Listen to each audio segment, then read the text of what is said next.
Speed your love to me.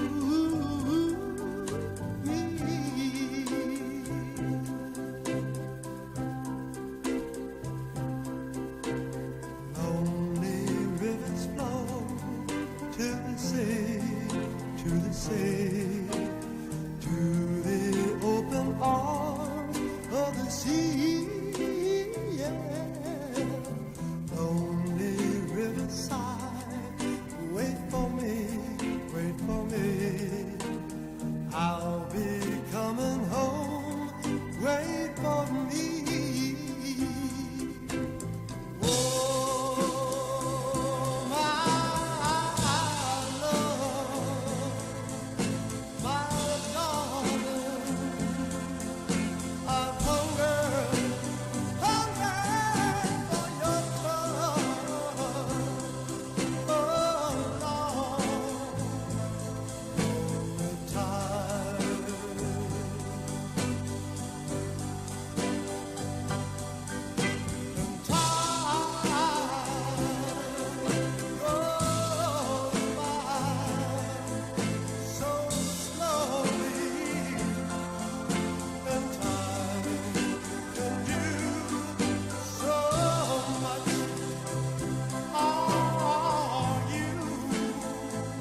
There's one hymn especially that we want you to come to know and love. A great hymn of adoration. It's a Swedish hymn written in 1886.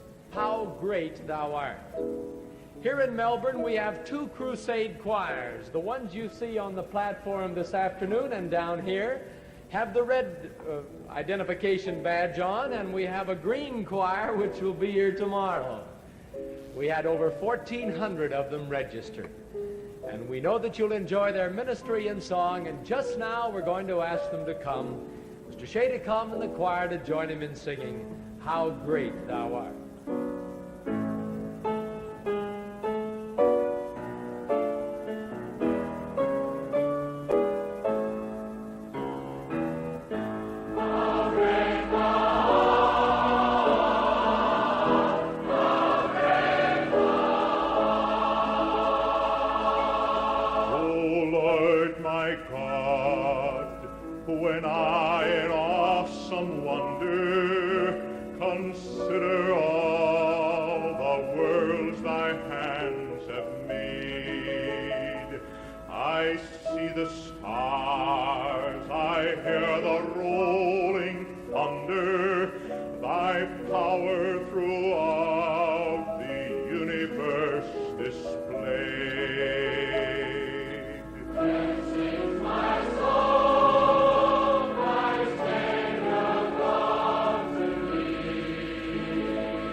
Good job.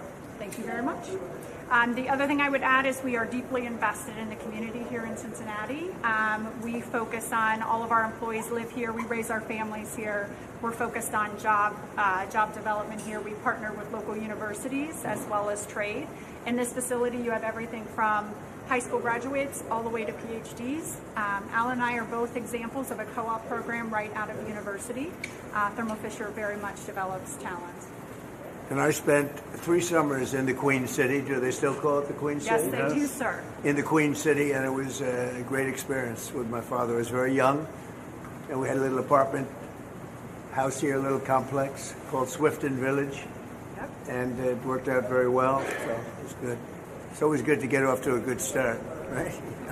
We got to do a good start. If you don't do a good start, it gets a lot more difficult. But it was a great experience. I love Ohio. And Kentucky we're going to also, you know. Yes. We love Kentucky. And we won them both by a lot.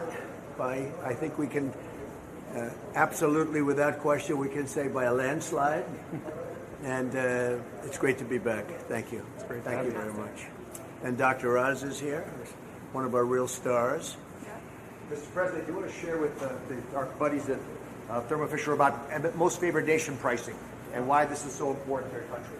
So in the whole world, we were paying the most for drugs. We were paying more than any other nation by far. And I don't mean by a little bit, like double, triple, quadruple. I use it just as a basic example. A pill that would cost in London $10 could cost $100 in New York. And through a lot of talent and Dr. Oz too, and some of his people, they're incredible. But I dealt with countries and with the pharmaceutical companies, and pharma was pretty easy because they thought we'd never get it approved by the countries. So they said, well, we're going to be okay with it, which they weren't. But in the end, they were. They were fine, really good. But in the end, I used some very strong negotiating talent to get every single country to almost immediately approve. I threatened them with tariffs. I said, look, if you're not going to do this, you're going to take your medicine from $10 to $20, and you're going to bring us from $100 down to $20. So we're going to be now the lowest, tied for the lowest anywhere in the world. We take the lowest, and that's where we are right now. We went from the highest in the world to the lowest in the world. And I think it's the biggest thing with medicine of pricing. And you're a beneficiary of that, and it's made a big difference. But it's a big difference for people that aren't paying the $100. They're paying now $20. They go from $100 to $20. And a country, France or one of the countries, will go from 10 to 20. And they said, we're not going to double our price. And I said, yes, you are. I said, no, you're not. And they said to me, look, what are you going to do? I said, I'm going to put very substantial tariffs if you don't do it. And they go into effect tomorrow morning. And they said, like we said, we're going to do it. And it was pretty amazing. Nobody can believe it all happened. And I guess other administrations tried, but they're not that competent, or they didn't try at all. I would say mostly they didn't try. I don't even think they tried. But we took it down by 60, 70, 80, 90%. And there's never been a thing. In 28 years, medicine's only gone up. And we brought it down by, in many cases, 80% more. So it's an honor, and you're a big recipient because it's good for your business, right? Absolutely. Good. Thank you very much. We're proud to be a part of the American supply chain and reshoring pharmaceutical operations. So thank you very much. That's what we're doing. We're bringing it back to our country, where it should be. Thank you. Mr. President, Alan was actually going to show you a little bit about our packaging operation and how we bring medicines to patients here in the U.S. Good. We'll let the media, I didn't say fake news, please. There are too many professionals. So I refuse to call you fake news, all right? See how nice I am? They say, what are you show me. Over here. You might see it's interesting stuff. So to give you a little on the line here. Okay, we have these zones for the visit. As you saw over there, the folks are gowned as part of the pharmaceutical manufacturing process. We're on a packaging line, one of our 3 bottle lines here at the site. And this is the last step of the process here. So it's a U-shaped line. We kind of walk you through. We have line stage to give you a feel. On this part of the line here, the bottles are getting oriented and on the line. Then they come in here into the next spot, which is known as our filler room. So that's where we have the filler. Tablets are going into the bottle. It's very accurate. So check with Do you ever get one extra tablet? there are times where we get one extra, but That's devastating to the bottom line. But there's a weight checker, so we catch all of those. so past all that, in this whole filler room, it's part of a higher cleanliness zone. So before it leaves that space, the cap is on the bottle, and it has gone through induction sealing so that it's foil sealed. As it comes through the rest of the line here, it'll come through, and then it gets the label at the back here of the line. And then it's labeled with a serial number. Serial number. And then it goes to the back end of the line here where we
steps here is it goes through a bundling station, so you can see an example of that.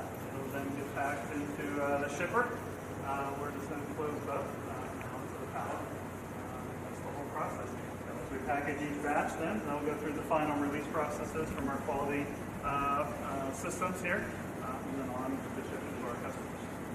A great, big, beautiful company. Really good company. The best. Yeah, nice. Mr. President, before we move on, would you mind taking a photo?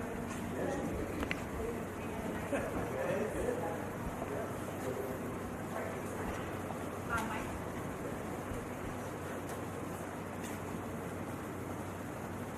If you can. Straight up.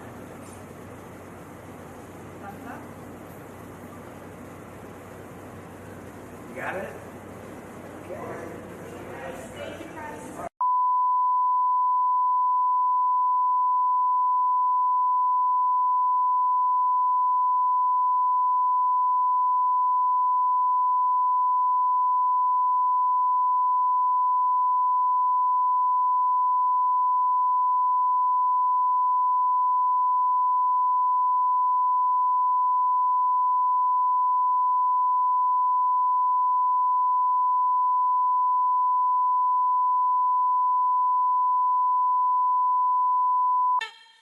Get through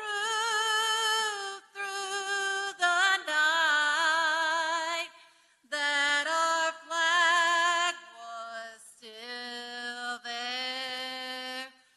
Oh, say does that star-spangled banner yet wave?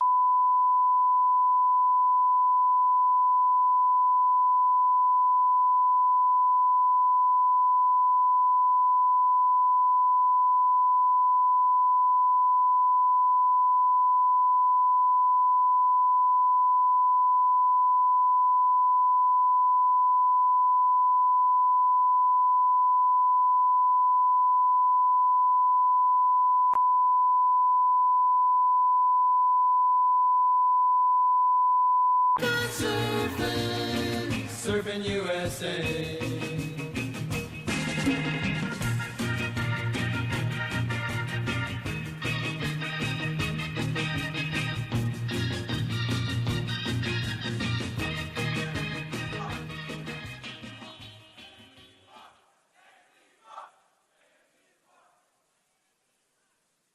Ladies and gentlemen, please welcome to the stage Kentucky Secretary of State Mike Adams. The night we met, I knew I needed you so. And if I had the chance, I'd never let you go. So won't you say you love me? I'll make Hello, Kentuckians. Thank you for coming to welcome President Donald Trump.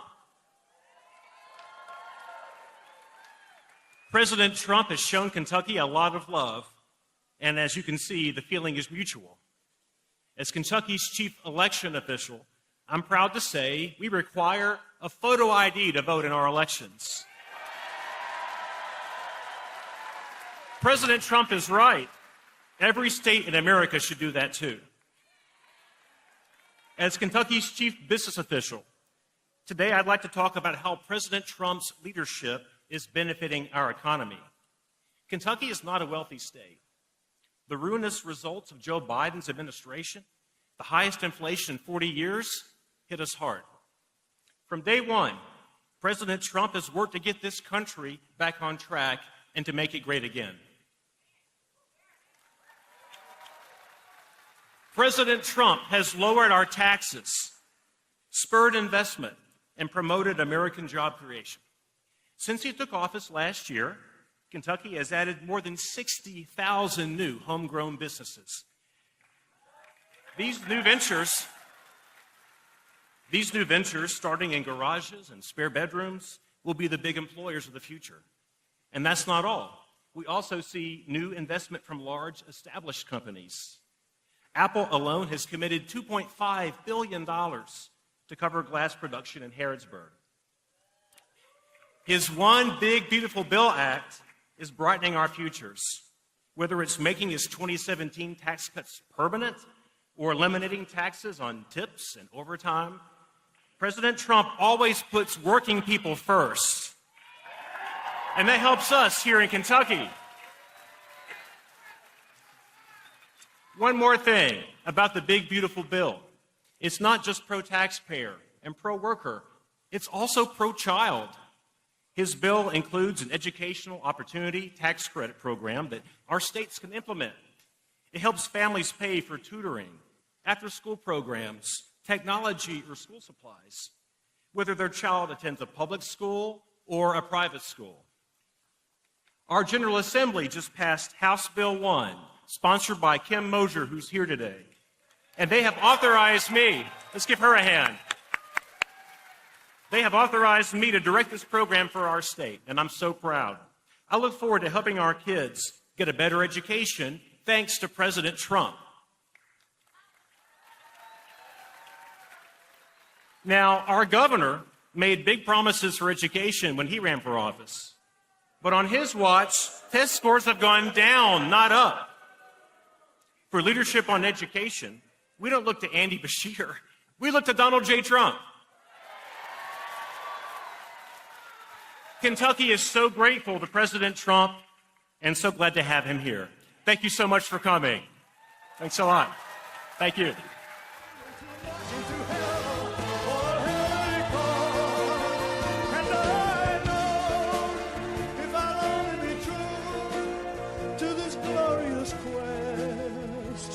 And my heart will lie peaceful and calm when I'm laid to my rest.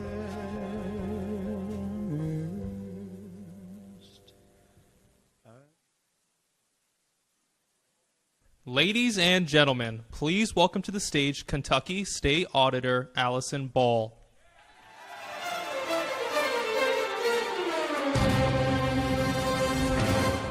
This is a man's world.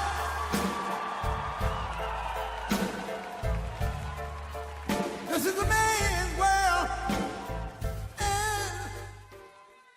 Good afternoon. My name is Allison Ball. I am the Kentucky State Auditor, and I'm excited to be here in Northern Kentucky with my Northern Kentucky friends and my friends from across the Commonwealth of Kentucky who have driven here today to hear the duly elected President of the United States, Donald J. Trump, and we're excited. We're excited to hear his plans for the golden age of America. And let me also be, I think, the first to say, President Trump, welcome back to Kentucky. Mr. President, we are glad you're here. We are excited to have you. My job as Kentucky State Auditor is to be a watchdog of taxpayer dollars. I root out waste, fraud, and abuse, and I keep an eye on the deep state.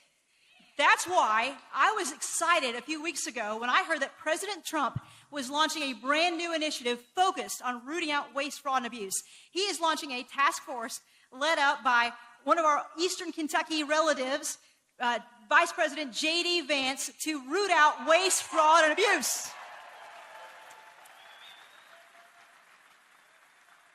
This initiative is particularly important for Kentucky because I keep an eye on Governor Andy Beshear, and for the last 2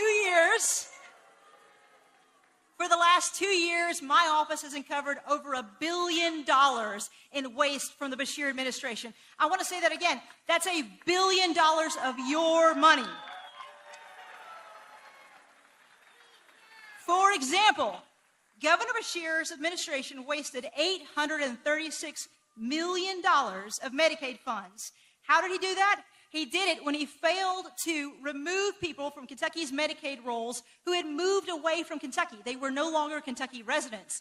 He also failed to remove people who, in fact, had actually died. If you want to hear more, Governor Beshear's administration has allowed ineligible immigrants to obtain Medicaid benefits. Last year, the Beshear administration failed to prevent multiple people from using the same Social Security card, the same number, to receive Medicaid benefits. Last year, The Bashir administration allowed illegal immigrants to receive in-state tuition for our state schools.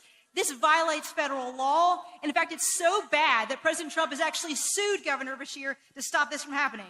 And listen to this one. The Bashir administration has allegedly allowed the creation of a black market in the transportation cabinet that is selling state IDs to both legal and illegal immigrants. Now, my recent review of executive branch expenditure uncovered a few interesting things. One thing in particular, we found $413 million of questionable expenditures, including $39 million of taxpayer dollars used in advertising. This includes $250,000 used last year to tell people to get the COVID vaccine. That's in 2025, not 2020. That also includes Governor Bashir's administration spending over $7.4 million on out-of-state travel, international travel, including limousine rentals, luxury hotels, and expensive dinners. Governor Bashir also gave $338,000 to a former staffer to host exclusive VIP Kentucky Derby events. Now all this is about to stop because I'm going to have some help from President Trump and Vice President J.D. Vance. I'm going to have more help than ever before. I will uncover more than ever before in Kentucky waste, fraud, and abuse. I'm excited to get to work with President Trump, put a stop to these wasteful expenditures. It's an honor to serve you as Kentucky State Treasurer. God bless you. I'm proud of you for being here. God bless our troops. God bless Kentucky. And God bless America. Thank you very much.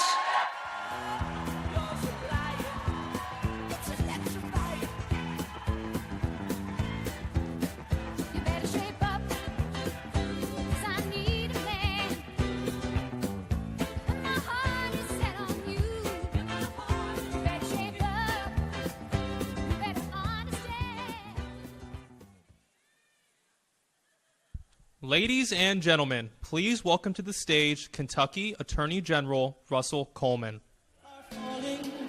It's twilight time. Out of the mist, your voice is calling. 'Tis twilight time. When purple-colored curtains mark the end of day, I'll hear you, my dear, at twilight time. Deepening shadows gather splendor as day is done. Fingers of night will... Hey, I know, slow walk, but slow walk up song. Little Toby Keith, I would have made it up here a little faster. I had planned on thanking you, looking across this room and thanking you for being here to support President Trump. But friends, I look at this audience, I look at this crowd behind me, and it would have taken a lot more than long lines and rain to keep you from being here to welcome President Trump to Kentucky.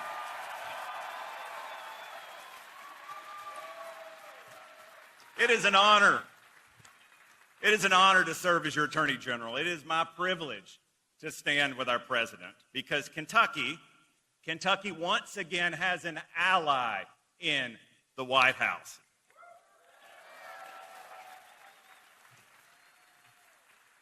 Common sense is finally back in our Commonwealth.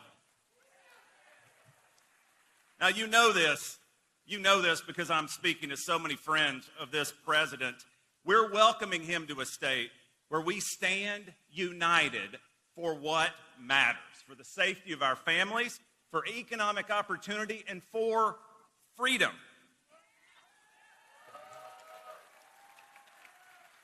You know this, it's on our flag, it's on our seal, united we stand. And that's why we're here. That's why we're here in Northern Kentucky, where leaders know how to stand united in law enforcement, in infrastructure, and certainly, look around, in job growth. It's what makes events like this at Verst Logistics possible. And I promise you, the men and women I serve with in your Attorney General's office are standing united with President Trump. Here.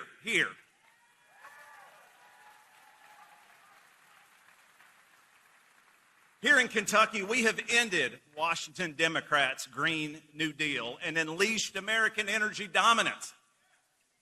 Why is that? Well, it's because we all know that our energy future And let's pause for a minute and be very serious. We know that our national security, the security of your family and mine, will be powered by Kentucky coal.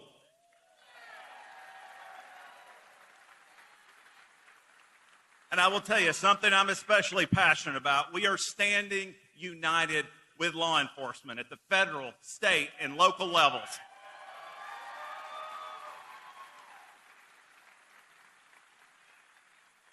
That means we're not going on talk shows and throwing federal agents under the bus. We're standing strong with ICE. We're standing strong to protect our borders.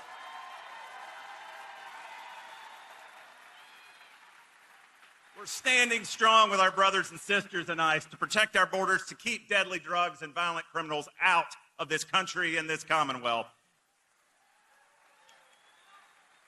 And we are fighting the threat of online exploitation that's targeting our kids. This is one of the most dangerous items in your home and mine. It's why we're suing Roblox. It's why we're going after TikTok.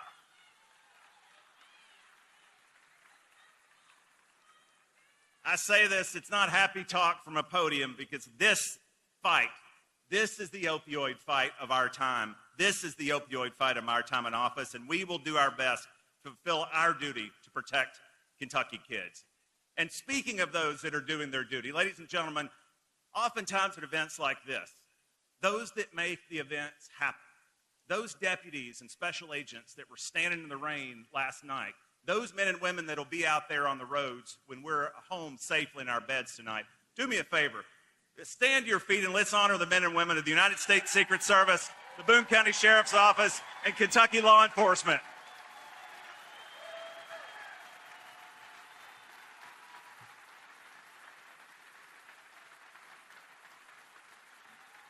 They deserve it, my friends. Thank you for the opportunity to serve, and thank President Trump for standing with us to protect our families.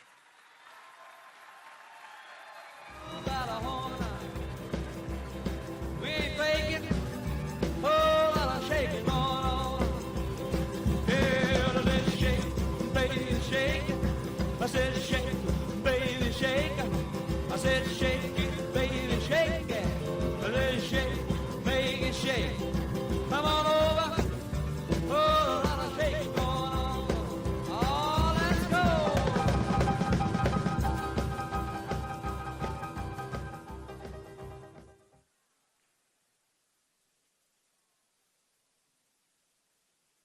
Ladies and gentlemen, please welcome to the stage former Navy SEAL Commander and Trump-endorsed candidate Ed Galrine.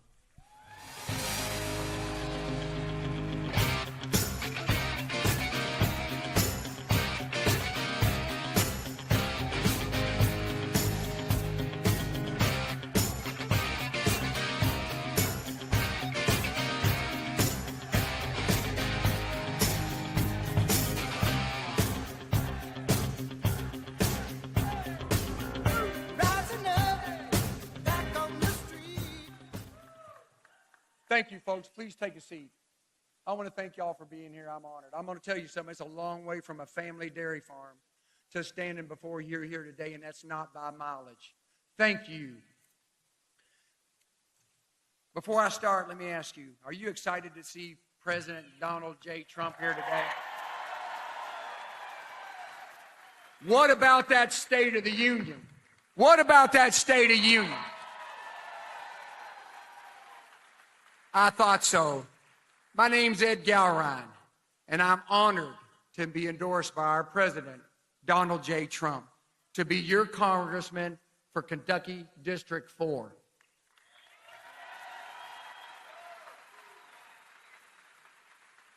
Thank you. I'm a career Navy SEAL officer. Actually was a captain. That's an 06, but that's okay. The paperwork gets mixed up. Army Ranger, combat veteran, family farmer, most importantly, a proud parent and grandparent. You don't want to know how many Girl Scout cookies I bought. My family's farmed in Kentucky for over 100 years. That's my identity. That's where I learned the values of grit and teamwork, and my family and my lords has supported me to the point that I stand right in here before you today. But during the 1980s, when I was on that farm, President Reagan inspired me to serve. So I sought out the toughest, program there was, the Navy SEAL officer program. It's not like the books or the movies. I did not have the luxury of just being a Navy SEAL. I was an officer. The buck stopped with me. It'll stop with me for you in Congress in Washington, D.C. when I partner with President Trump. It was a privilege to serve our nation for an active duty career spanning 3 decades as a leader on 7 different SEAL teams, to include twice on SEAL Team 6. I can't take credit for those 4 Bronze Stars, those presidential citations, earning Ranger qualification, or multiple combat action ribbons. No. The credit goes to those who I served with, many who did not come home. When my military service ended, I came home to Kentucky. My family, who's here today, got me help. I started back farming. And I continued to serve veterans and their families. Then unexpectedly, I get contacted by the White House last October. The president wanted to meet with me. They didn't say why. They just said, Ed, come on up. The president would like to see you. So I went on up there to meet with the president, and I'll share you generally what happened. We talked extensively, but after I commented and I basically told him how wonderful he thought it was that he moved President Reagan's photo over there behind him, his portrait, I should say, he turned to me and said, Ed, you need to serve. Every month counts, every week counts, every day counts, every hour counts of my term. Your nation needs you to serve, your district needs you to serve, your party needs you to serve. You need to serve again.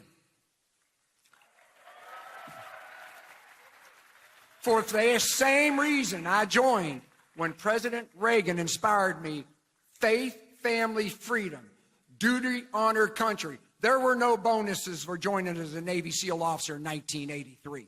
Nobody had heard of them. I said, yes, sir, Mr. President, I will serve.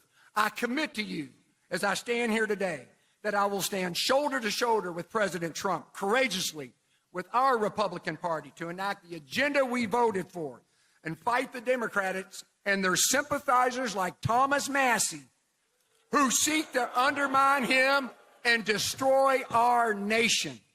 Thomas Massey has failed the voters of this district time and time again. He is Misrepresentative Massey. He's joined the Democrats in the squad to block the president and our Republican Party.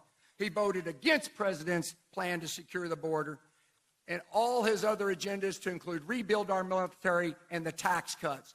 And now he's even leading the Democrats to block the president while we are engaged in combat actions to save our nation and the world from the Iranians to get a nuclear weapon. While we have troops in harm's way. Unforgivable. Unforgivable. You deserve a congressman who stands united with you, the Republican Party, and the president.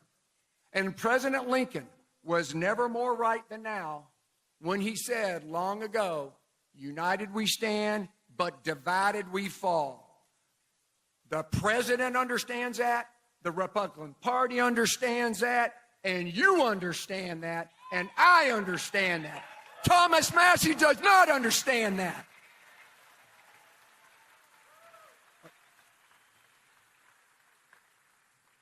But that duty and obligation now rests with you to keep us united against those who act to divide our party and destroy our nation, like Thomas Massey. And that obligation resides with you on Election Day of 19 May. I'm Ed Gowron, and I'd be honored to be your champion in Congress for Kentucky District 4 and partner with President Trump for our agenda, our families, and our future. Thank you. USA! USA! USA! USA! USA! USA!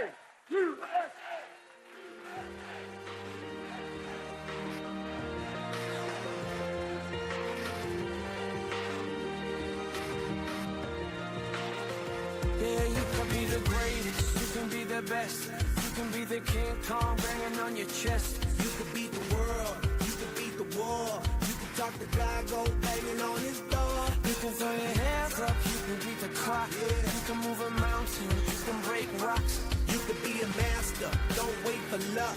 Dedicate yourself and you go find yourself. Standing in the Hall of Fame, yeah.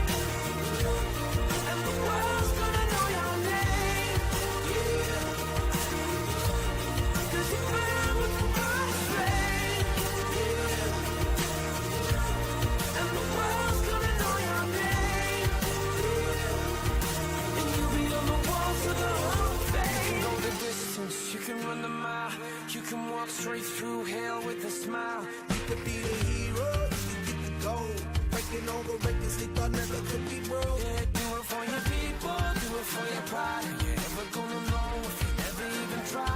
Do it for your country, do it for your name. Cause there's gonna be a day when you're standing in the Hall of Fame.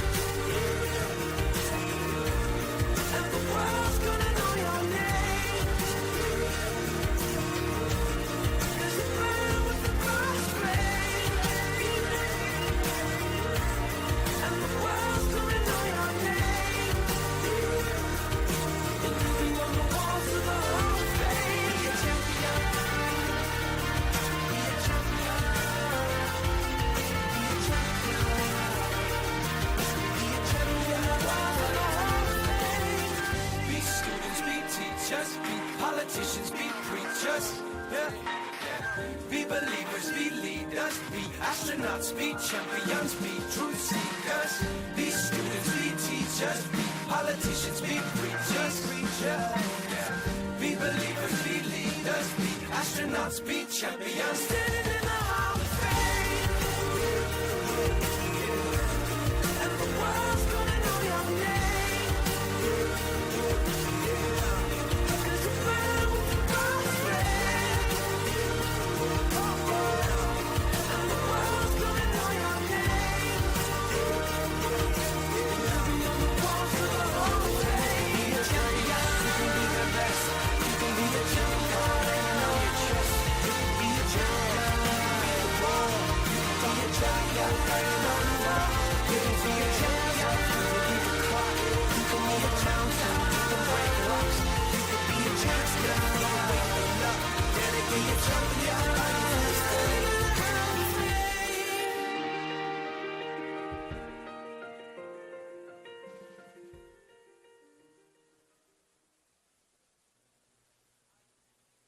I shouldn't know. Go away, for the trap is set and waits for its prey.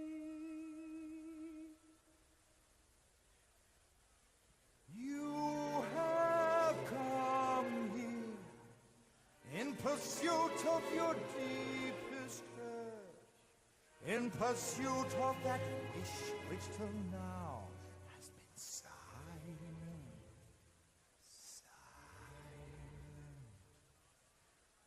I have brought you that our passions may fuse and merge. In your mind you've already succumbed to me, dropped all defenses, completely succumbed to me. Now you are here with me, no second thoughts, you've decided.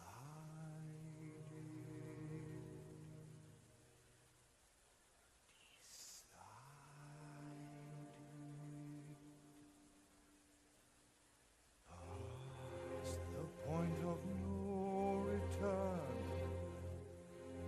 no backward glances or games of make-believe are at an end. Past all thought of if or when, no use resisting, abandon thought and let the dream descend. What raging fire shall flood the soul? What rich desire unlocks its door? What sweet seduction lies before us? Past the point of no return, the final threshold. What warm unspoken secrets will we learn beyond the point of no return? You brought me to that moment.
if everybody had an ocean across the USA, then everybody'd be surfing like California. You'd see them wearing their baggies, Warachi sandals too, a bushy, bushy blonde hairdo, surfing USA. You'll catch them surfing at Del, Ventura County line, Santa Cruz and Trinidad, Australia's Caribbean, all over Manhattan, and down Doheny Way, everybody's gone surfing, surfing USA. We'll all be planning out a route we're gonna take real soon. We're waxing down our surfboard, we can't wait for June. We'll all be gone for the summer, we're on safari to stay. Tell the teacher we're surfing, surfing USA. Anchorage and Swan, Pacific Palisades, outside USA. San Onofre and Sun, Redondo Beach, LA, outside USA. All over La Jolla, at Waimea Bay, outside. Everybody's gone surfing, surfing USA.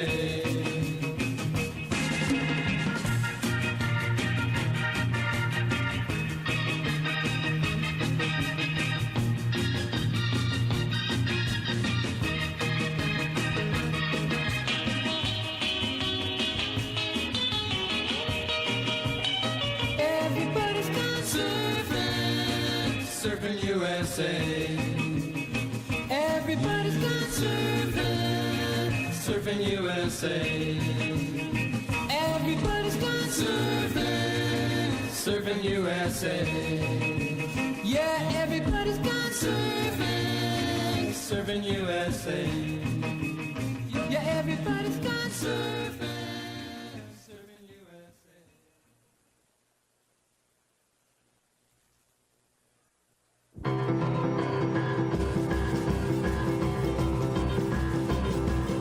Come on over, baby, whole lot of shaking going on. Yes, I said, come on over, baby, baby, you can't go wrong. We ain't faking, whole lot of shaking going on. Well, I said, come on over, baby, we got chicken in the corner. Woo, huh? Come on over, baby, well, you got to move out of horn. We ain't faking, whole lot of shaking going on. Yeah, let it shake, baby, shake. I said shake, baby, shake. I said shake it, baby, shake it. Let it shake, baby, shake. Come on over, whole lot of shaking going on. Oh, let's go.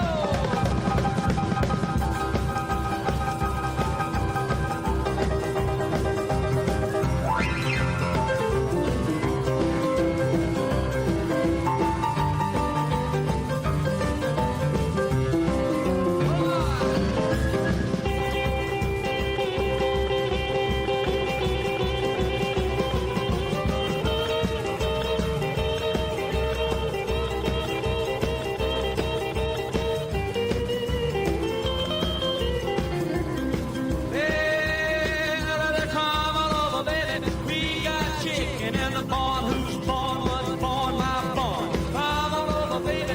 Well, I got to move out of home. We ain't making a whole lot of shaking going on. Easy now, shake it. Oh, shake it, baby. Yeah. You can shake it one time for me. Has to come over, baby. Oh, I'll shake it going on. Now let's get real low one time now. Shake, baby, shake. All you gotta do, honey, is kind of stand in one spot. Wiggle around just a little bit. That's when you got it. Yeah. Baby, oh, I'll shake it going on. Now let's go one time. Shake it, baby, shake it. Shake it, baby, shake it.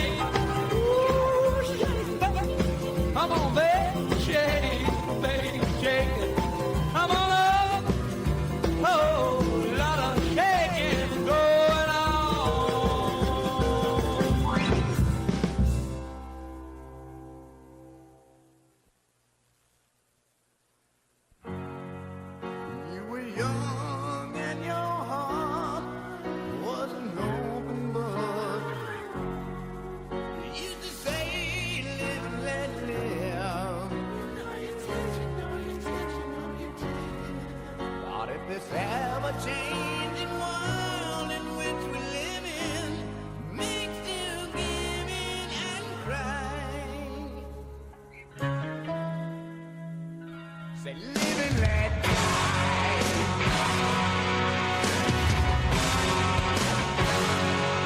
Live and let die.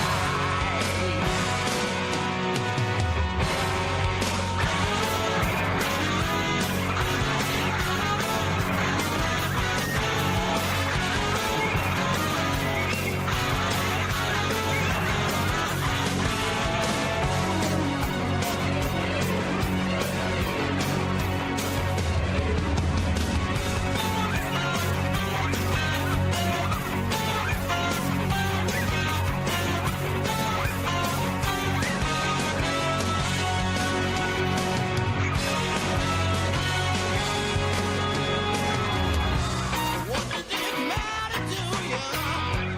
When you got a job to do, you got to do it well. You got to give the other better.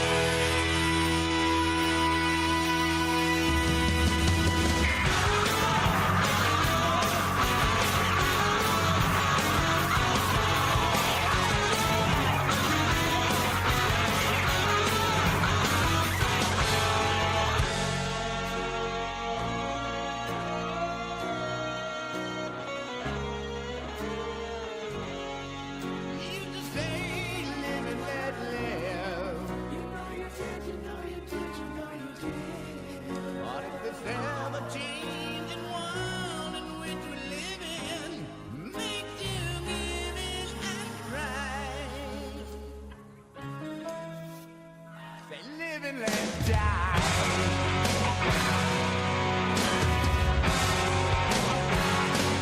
Live and let die.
close at hand. Creatures crawl in search of blood to terrorize your neighborhood. And whosoever shall be found without the soul for getting down must stand and face the hounds of hell and rot inside a corpse's shell.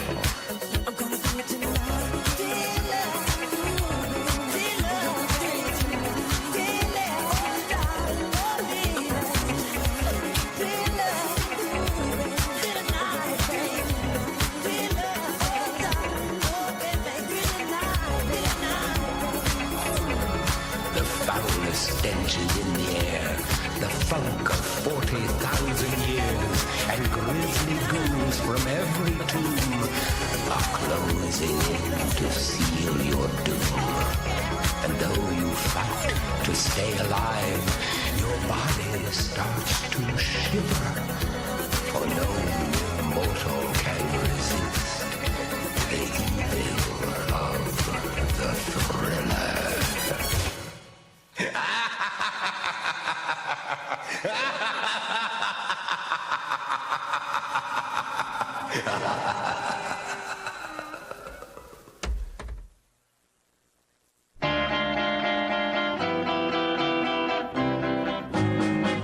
Hold me close, hold me tight, make me thrill with delight. Let me know where I stand from the start. I want you, I need you, I love you with all my heart. And every time that you're near, all my cares disappear. Darling, you're all that I'm living for. I want you, I need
until you came to me.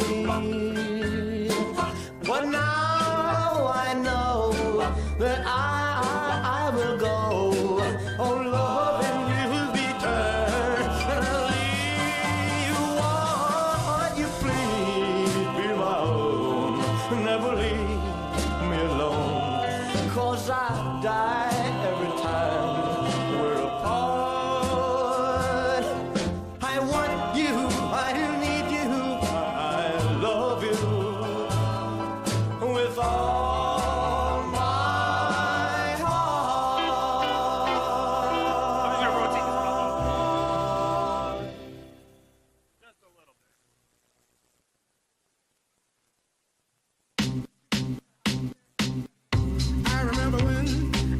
I remember when I lost my mind.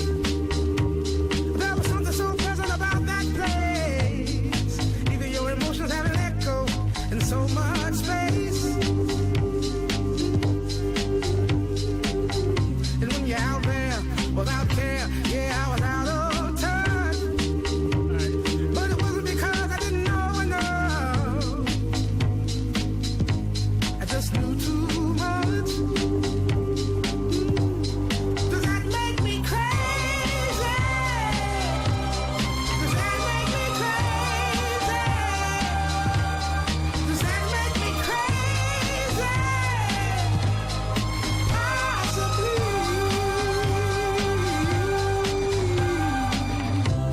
And I hope that you are having the time of your life. But think twice. That's my only advice. Come on now, who do you think you are? Bless your soul. You really think you're in control? Well, I think you're crazy. I think you're crazy. I think you're crazy. Just like me.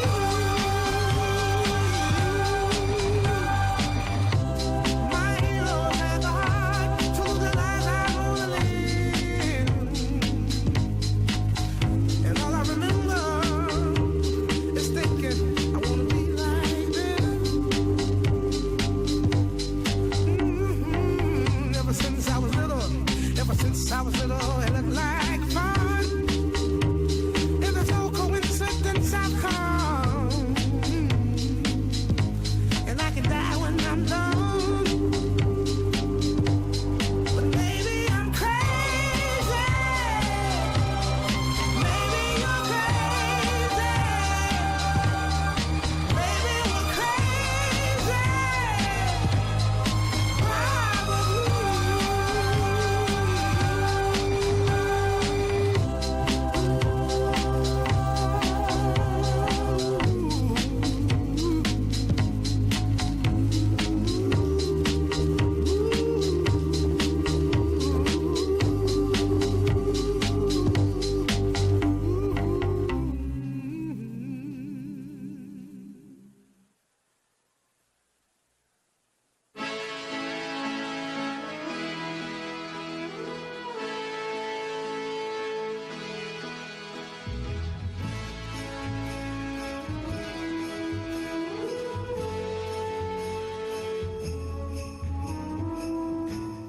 I may not always love you, but long as there are stars above you, you never need to doubt it.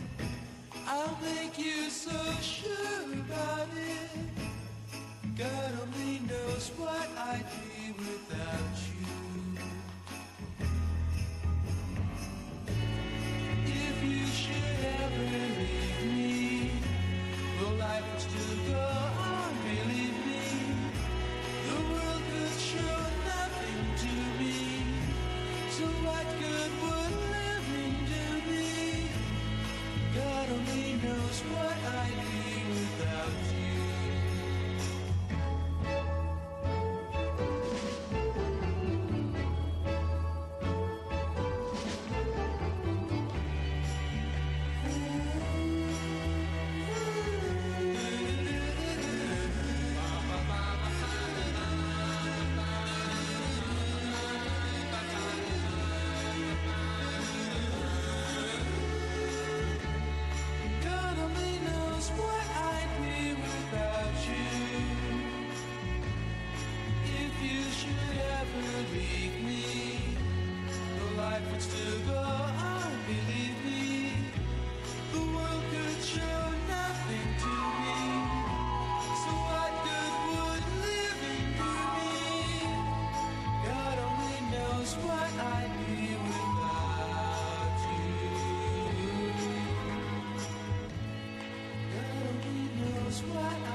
are falling, it's twilight time.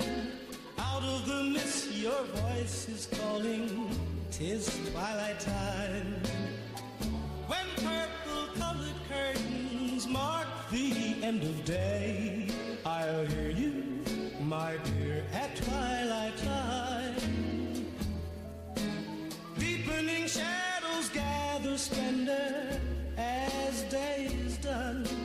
Fingers of night will soon surrender the setting sun. I count the moments, darling, till you're here with me. Together at last at twilight light.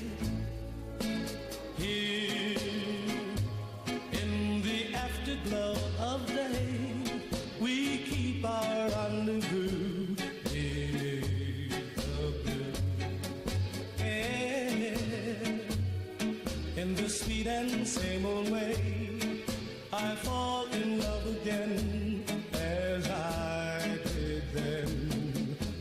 Deep in the dark, your kiss will fill me like days of old, lighting the spark of love that fills me with dreams untold. Each day I pray for evening just to be with you. Together at last at twilight time. Here in the afterglow of day, we keep our rendezvous beneath the blue air. In the sweet and same old way, I fall in love again as I did then. Deep in the dark, your kiss will thrill me like days of old, lighting the spark of love that fills me with dreams untold. Each day I pray for evening just to be with you. Together at last at twilight time. Together at last at twilight time.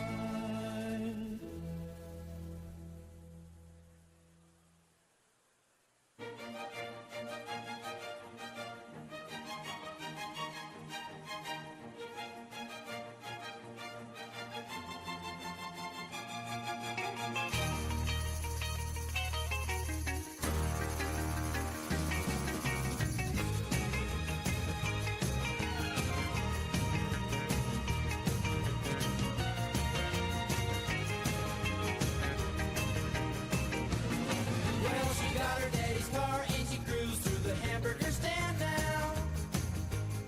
Seems she forgot all about the library like she told her old man now. And with the radio blasting goes cruising just as fast as she can now. And she'll have fun, fun, fun till her daddy takes the T-bird away. Fun, fun, till her daddy takes the T-bird away.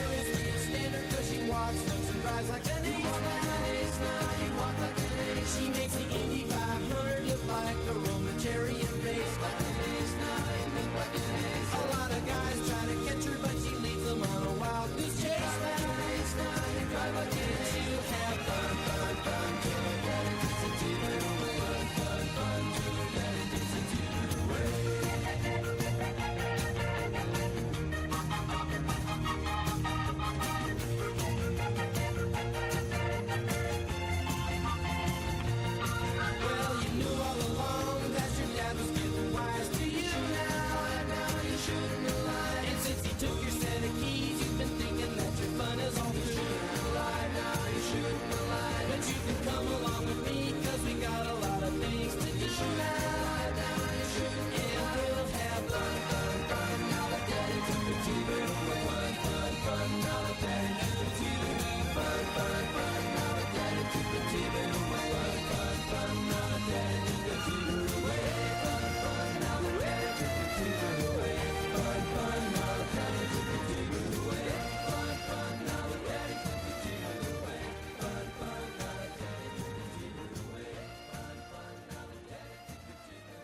round, get around, I get around, yeah, get around, round, round, I get around, I get around, round, round, round, I get around, get around, round, round, I get around, get around, round, round, I get around, get around, round, round, I get around. I'm getting bugged driving up and down the same old strip. I gotta find a new place where the kids are hip.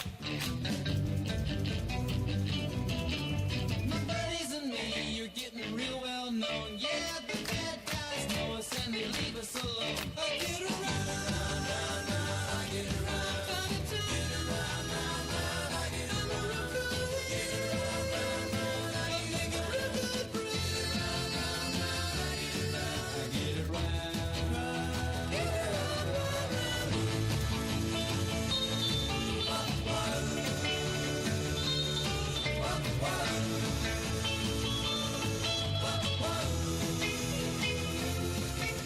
We always take my car, cause it's never been beat. And we've never missed yet with the girls we meet. None of the guys go steady, cause it wouldn't be right to leave your best girl home on a Saturday night. I get around, round, round, I get around, get around, round, round, I get around, get around, round, round, I get around, get around, round, round, I get around, I get around, round, round, get around, I get around.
to dream the impossible dream, to fight the unbeatable foe, to bear with unbearable sorrow, to run where the brave dare not go, to right the unrightable wrong, to be better far than you are, to try when your arms are too weary, to reach the unreachable star.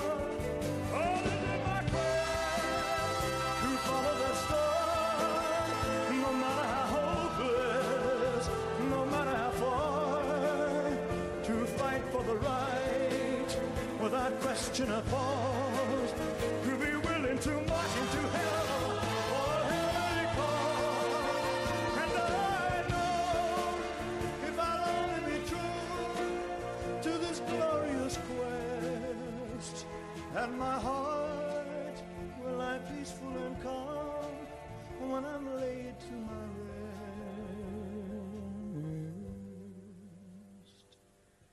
And the world will be better for this, that one man, scorned and covered with scars, still strove with his last ounce of courage to reach the unreachable star.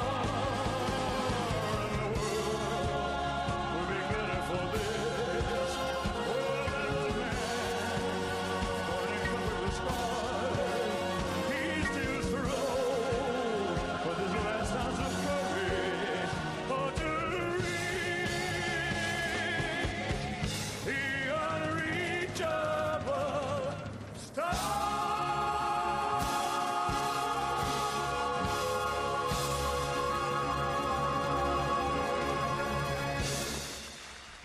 Thank you very much.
This is a man's world.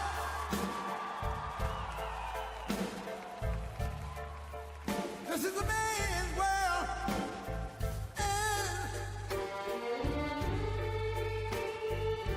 But it would be nothing, nothing, nothing without a woman or a girl.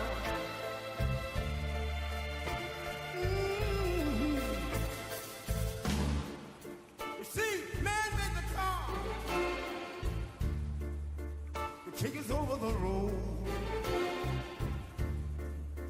Man made the train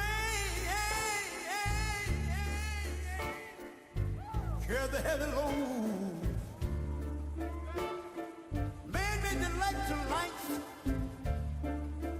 to take us out of the dark. And man made the boat for the water. My Bible said Noah made the ark. This is a man's world. Ow! But it wouldn't be nothing, nothing, nothing but a woman or a girl.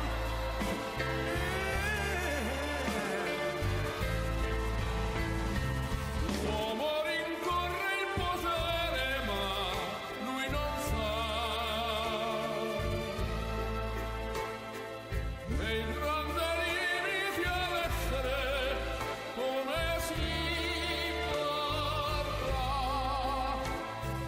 Nel palmo stringere l'unghera che non vive, che nella sua fantasia volle, se non si accorge che poi nulla più senza te, si vive solo per sé.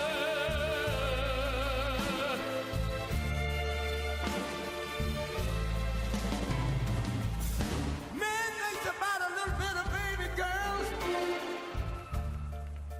and a baby boy. Man makes them happy because man make them toys. But after man made everything he can, man made lira, pesos, dollars, rubles, to buy from every good woman and every man. Ow! This is a man's world. Senza te, But it would be solo per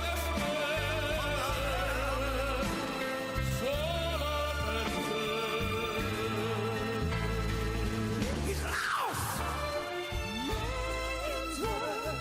in the wilderness. It's a man's world. He's lost. e non si accorge che poi nulla più senza te, si vive solo per sé, solo per sé, solo per sé. This is a man's world.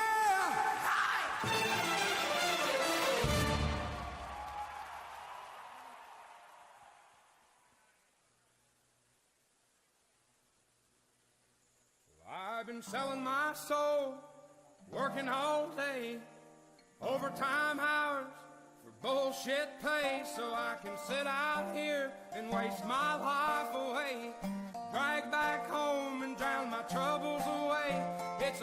shame what the world's gotten to for people like me, people like you. Wish I could just wake up and it not be true, but it is. Oh, it is living in the new world with an whole soul. These rich men north of Richmond, Lord knows they all just wanna have total control. Wanna know what you think, wanna know what you do, and they don't think you know, but I know that you do. 'Cause your dollar ain't shit, and it's taxed to no end. 'Cause the rich men, don't the rich men.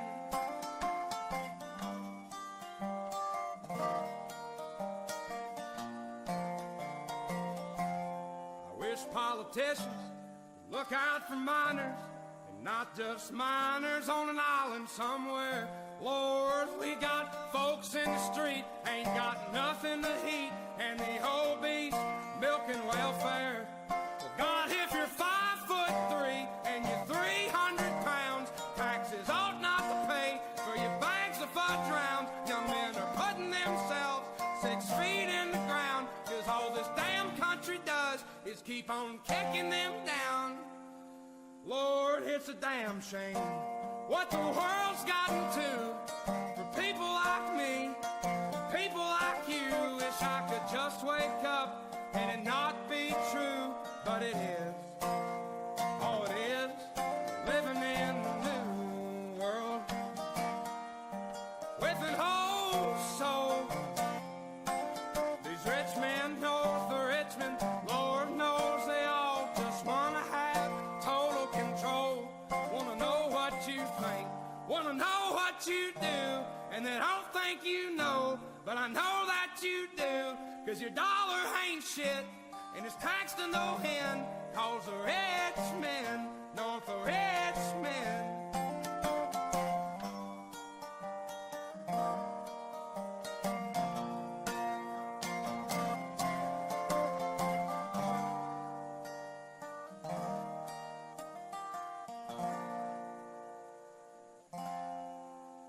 I've been selling my soul, working all day, overtime hours for bullshit pay.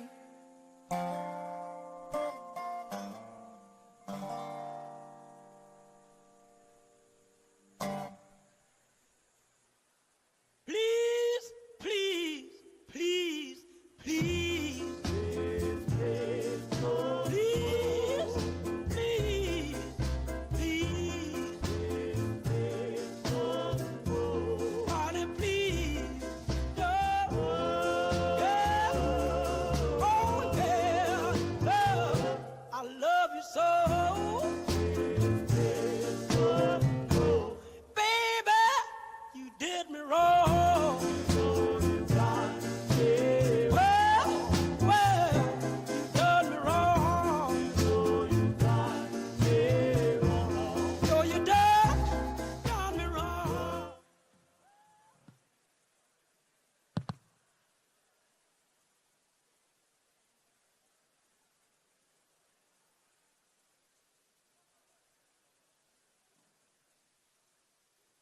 Ladies and gentlemen, please welcome the President of the United States, Donald J. Trump.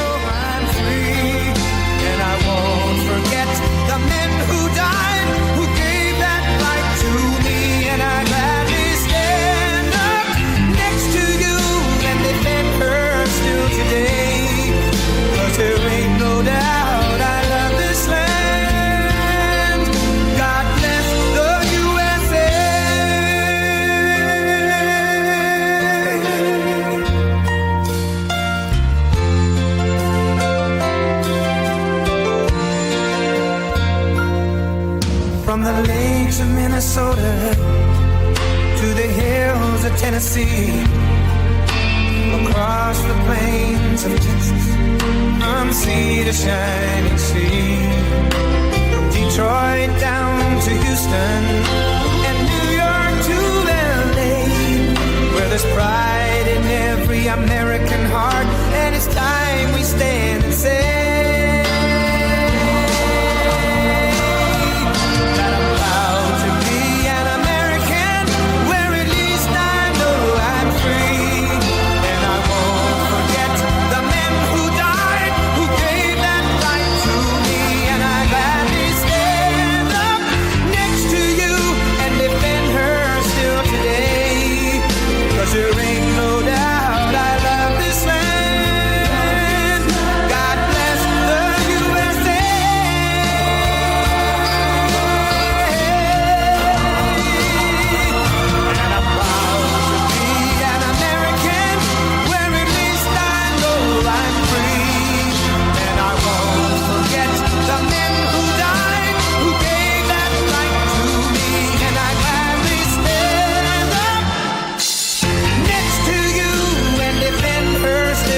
Thank you very much. Thank you.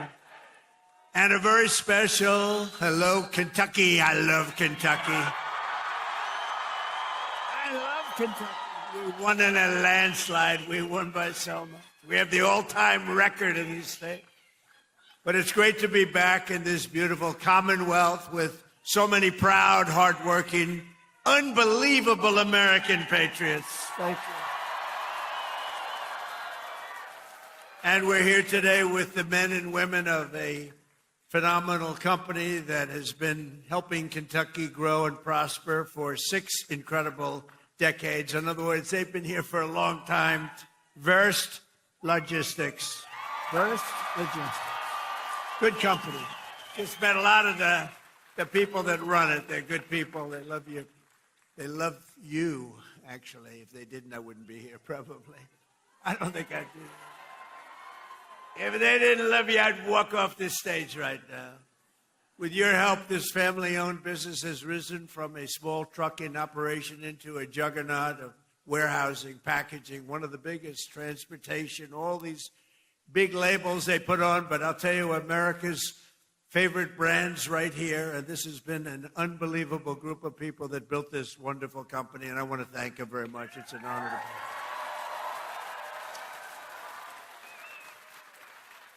And like the people of Kentucky, you do it with skill and precision and pride, using equipment stamped with those beautiful words, made in the USA. Do you remember? Made in the USA. We're putting it all over the place. And we're making more and more things in the USA, more than we ever had. More people are working today in the USA than at any time in the history of our country. And by the way, do we have a great military?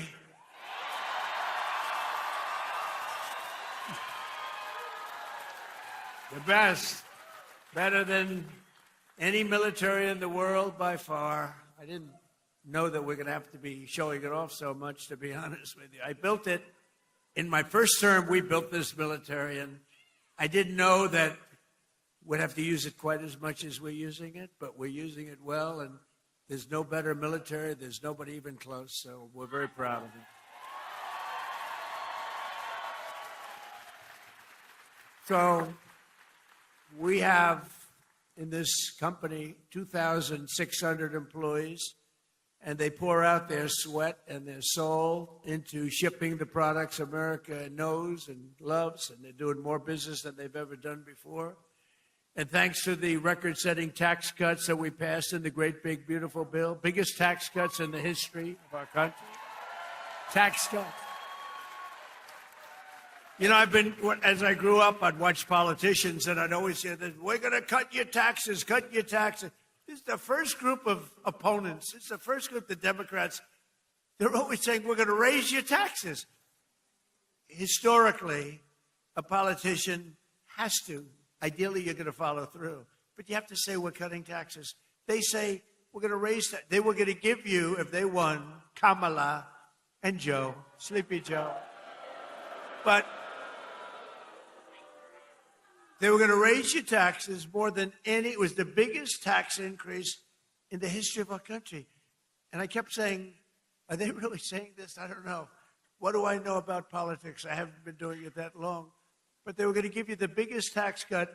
And now again, the midterms are coming. They want to raise your taxes higher than you've ever had before. We have to win. The midterms are going to be very, very important to keep it going. But thanks to the tax cuts, which are record-setting, we passed the great, big, beautiful bill, and I'm pleased to report that Verst Logistics is investing more than $10 million into expanding its operations this year, right here, $10 million.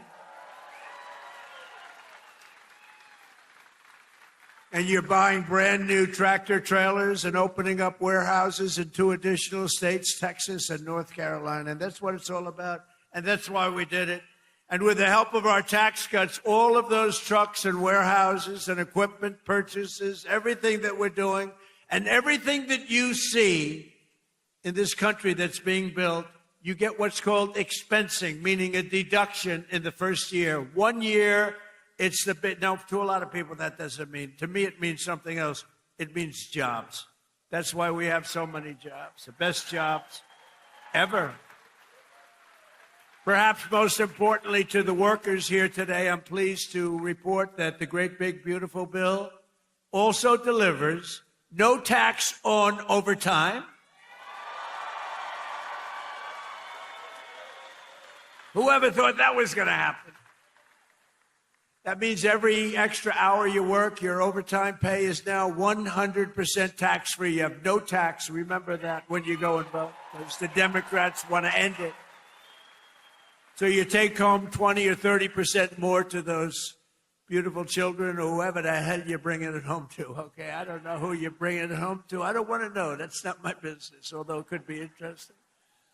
After so many years of politicians who sold out the working men and women of our country, we finally have a president who puts American workers first.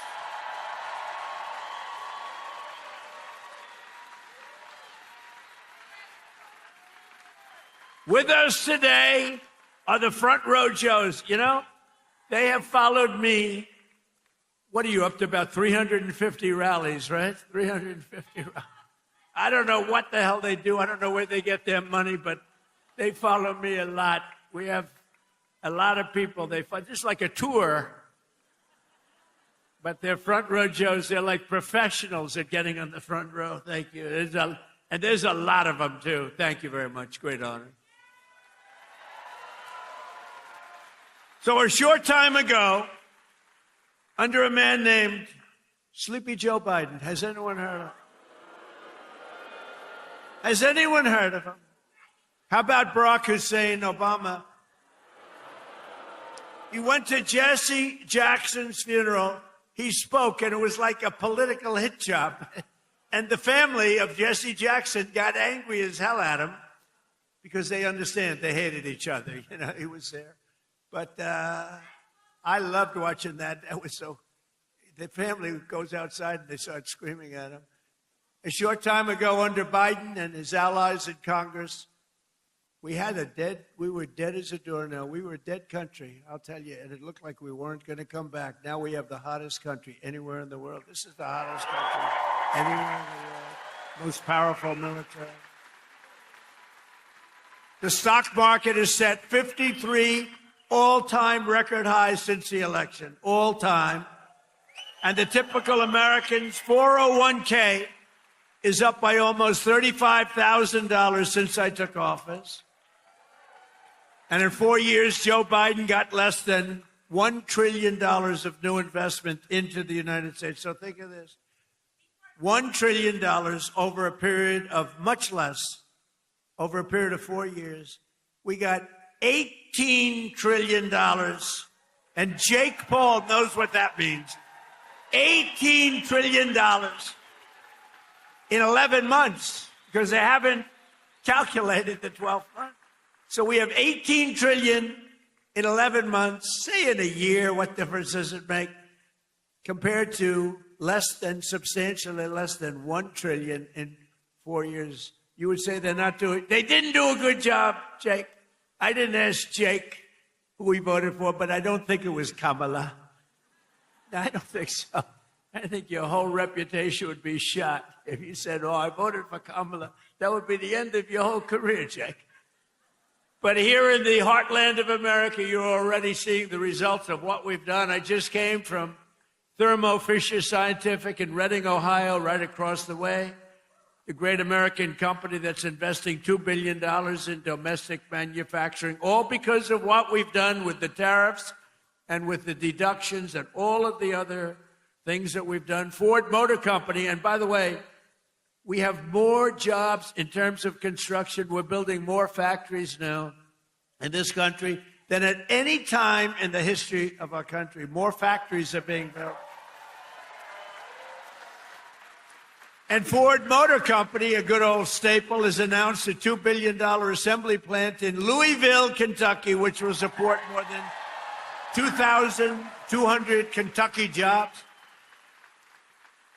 And I was with Ford the other day. I was in Detroit, and Bill Ford, the head of it, he had an advantage over everybody else in getting the job, but that's okay.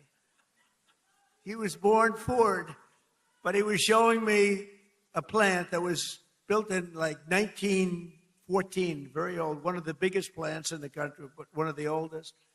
And they were getting ready to shut it down a year and a half ago. And then he heard Trump was running, and he sort of said, let's wait.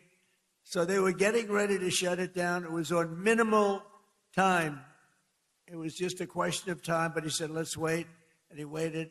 And they just announced 2 weeks ago that they're now going to run 7 days a week, 24 hours a day, building the Ford 150. A big difference. It's a big difference. That's a big difference. You shut it down or you run 24 hours a day. And they're doing a good job. Apple, a great company, $2.5 billion to manufacture 100% of the glass for iPhones and Apple Watches right here in Kentucky factories, all being made in Kentucky. And Apple's spending $650 billion on new plants all over the United States. Think of that. Who the hell else could have done this? Nobody else. Nobody else. I say it kiddingly, but I'm actually not kidding. Nobody else could have. He's done a good job, Tim Cook. But $650 billion, think of it. And just 2 days ago, GE Aerospace, they're doing phenomenally, announced a $1 billion investment in American manufacturing, including $115 million right across the river in the Queen City, Cincinnati. I love Cincinnati.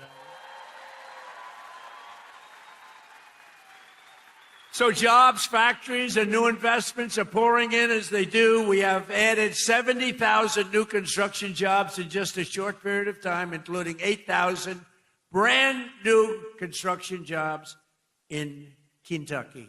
Okay? Kentucky. I love the way a real Kentuckian pronounces it, but if I do it, but I love Kentucky. More Americans are working today than any time in history, and that number is going to be, wait till you see the numbers by the end of the year. We did an excursion. You know what an excursion is? We had to take a little trip to get rid of some evil, very evil people. It should have been done for 47 years. They've been killing our people. 47 years. 47 years.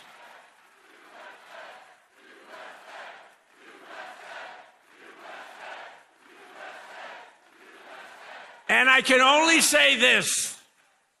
They were all prepared. They're very strong. You know, they're going to try and take over the whole Middle East. They were going to knock out Israel. They don't know what the hell hit them, right? They don't know what hit them. They got hit by the American military. They don't know. They say, what the hell is happening? They didn't expect anything like this. To bring down energy costs for American workers and families and businesses like this one, we ended the Green New scam. You know the scam? Greatest scam in American history. Well, maybe the election results of the second election were. I would say what was the greater scam? The Green New scam or the 2020 rigged election? I would say the 2020. I think the election. I think the election, but what difference? But the main thing is, we said, get out and vote. We're going to do it again. And we're going to make it too big to rig. And that's what we did. We got the highest vote in history. We didn't need that big.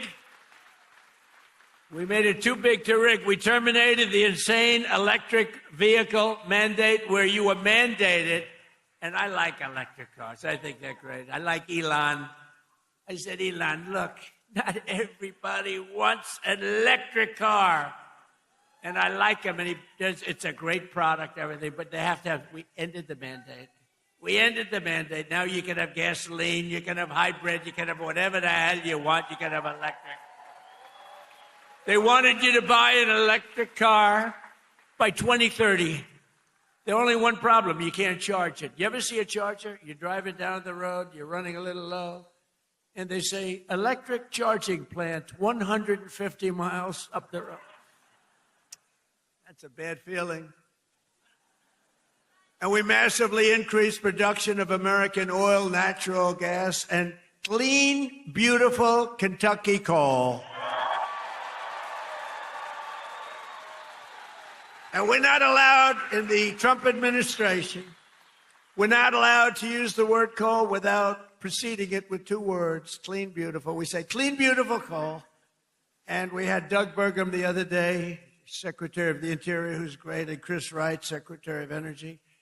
And they were giving a long speech on coal. And I tried to stop them. I was in the audience. They kept saying, clean, beautiful coal, clean, beautiful coal, clean, beautiful. And after about like 40 times, I said, wait a minute, just say coal. It's too much. It's too much.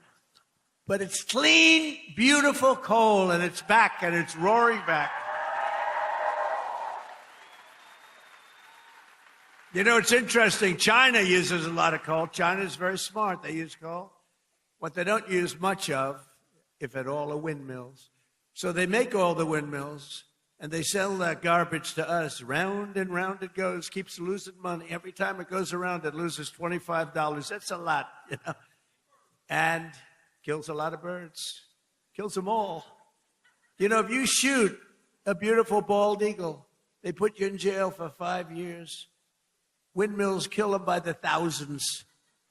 Okay, figure that one out. Last year, I took action to save 74 coal power plants from crushing restrictions and regulations that were putting them out of business, that would have forced them to shut down, including 4 plants we saved right here in Kentucky. And some of the people that work at those plants are here with us now.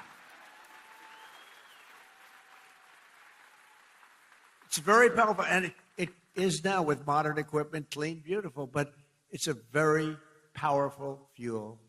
It's very powerful. And if it wasn't China and some of these other big behemoths would not be using it. They use it because it's powerful, very, very powerful. The wind, you know, you're watching television and you want to watch, and your beautiful wife, our First Lady, says, I'm sorry, darling, you can't watch tonight. The wind has gone down and we have... But I want to watch myself on television. I want to watch myself debate. She says, I'm sorry, darling, we have absolutely no energy. There's no wind tonight. What a scam. That's a pretty big scam. That's one of the top. I say that's a top 5. It's about 5 that are real beauties. I also announced a lease agreement for $1.5 billion of private sector uranium enrichment facility in Paducah. Paducah. And as we take decisive action to stop the threat posed by the terrorist regime in Iran with Operation Epic Fury.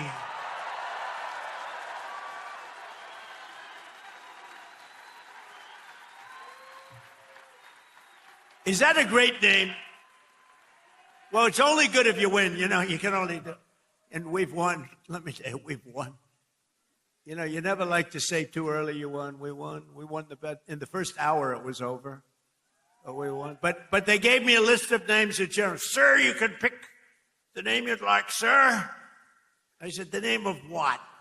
The name of the attack on Iran, sir. And they gave me like 20 names. And I'm like falling asleep. I didn't like any of them. Then I see Epic Fury. I said, I like that name. I like that name.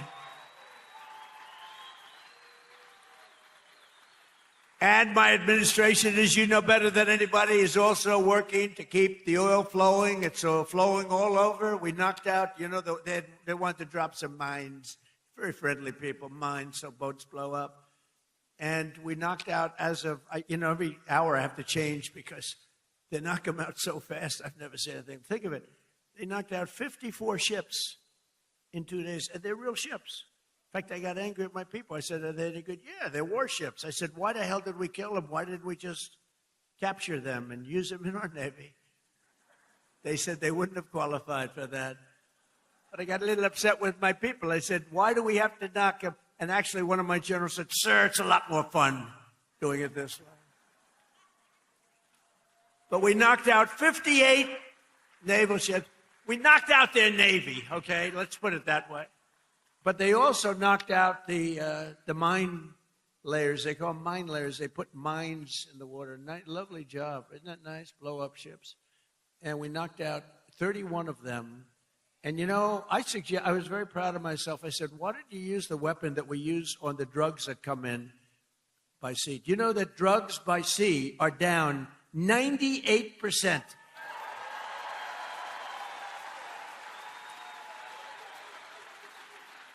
And I said, that's a hell of a weapon. And they said, well, give it a shot. It worked very well. We've knocked out, I think, 28 or 29. All of them, almost all of them. They'll all be gone. By the time I'm finished speaking, they'll be gone. These people work very fast. But I'm pleased to report that earlier today, the International Energy Agency agreed to coordinate the release of a record 400 million barrels of oil from various national petroleum reserves around the world, which will substantially reduce the oil prices as we end this threat to America and this threat to the world. We don't want to leave early, do we? We got to finish the job, right? Over the past 11 days, our military has virtually destroyed Iran. Tough country. Their air force is gone, totally gone. That took the better part of about 3 hours. They no longer have radar. They don't have anti-aircraft equipment. They don't have anything. Their missiles are down 90%. Their drones are down 85%. We're blowing up the factories where they're made left and right.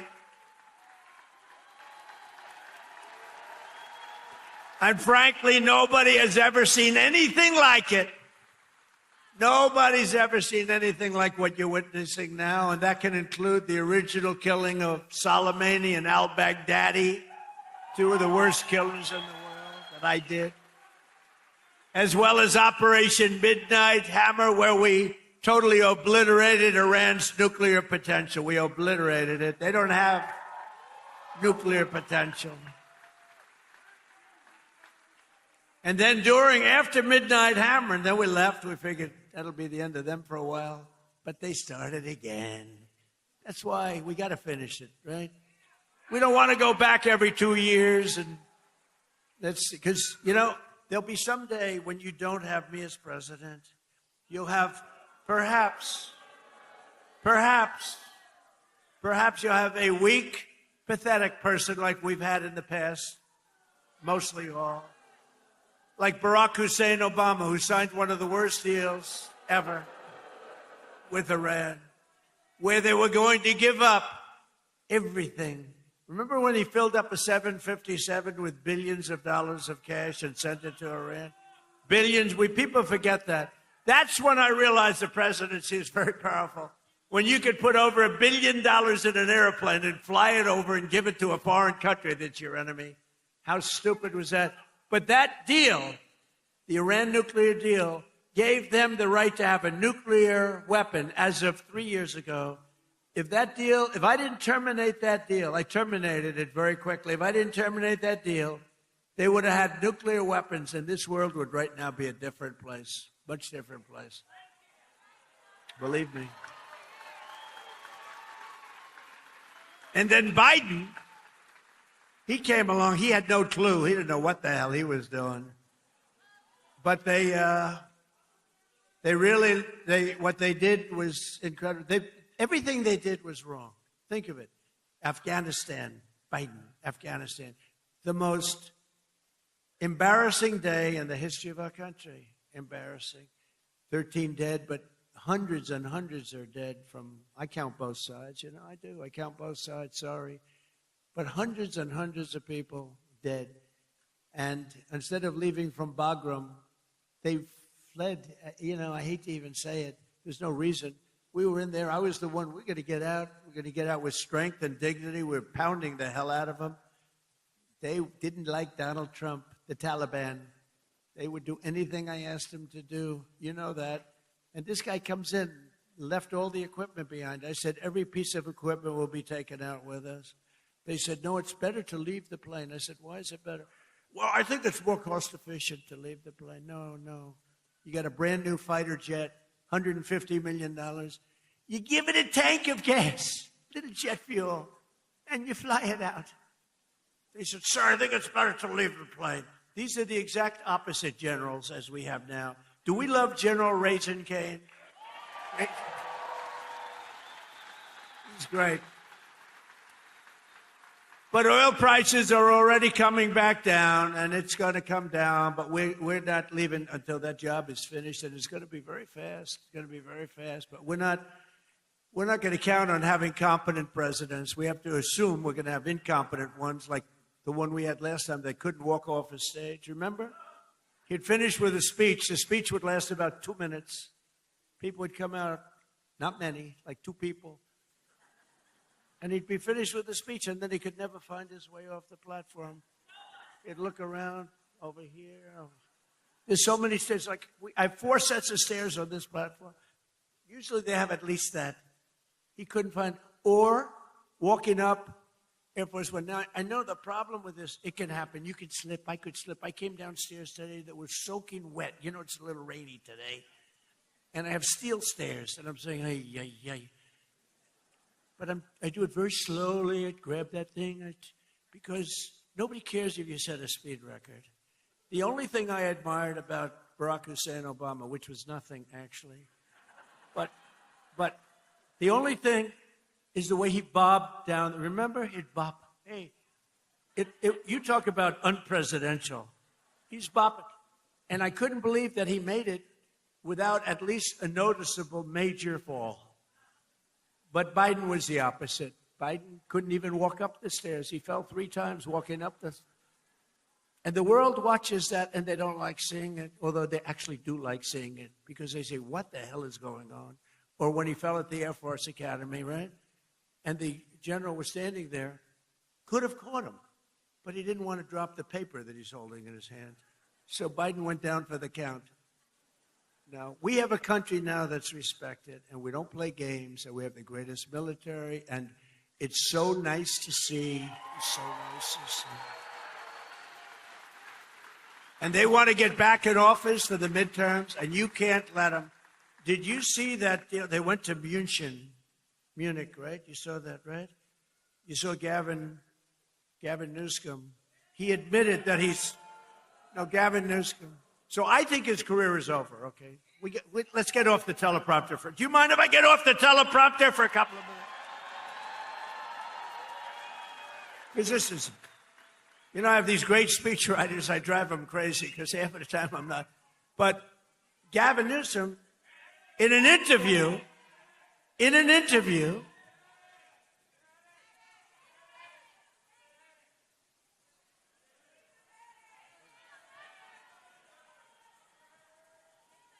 you have a doctor in the house, please? Doctor?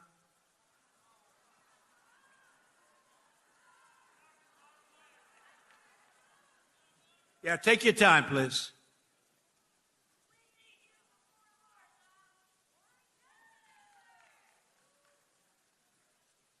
Take your time.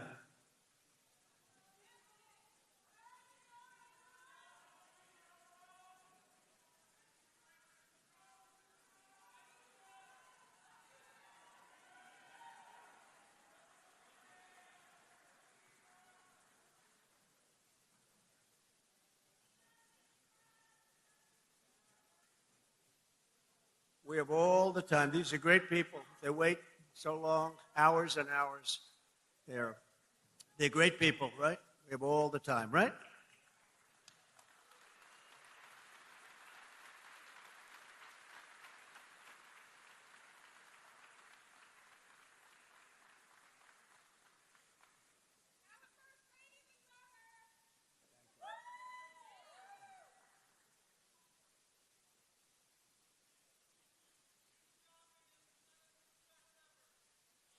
Thank you.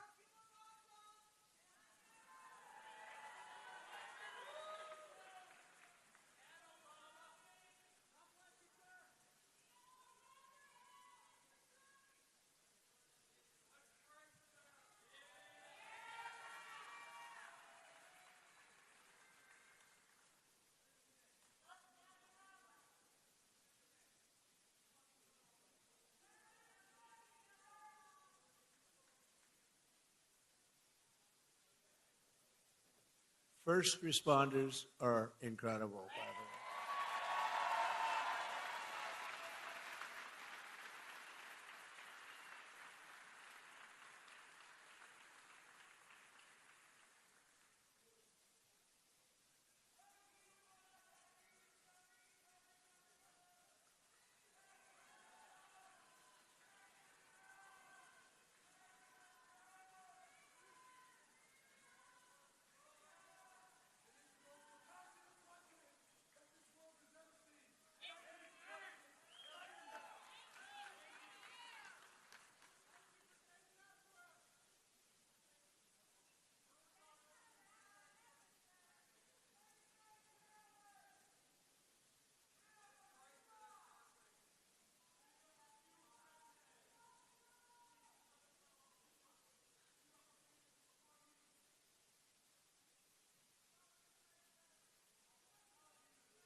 Want to play a song?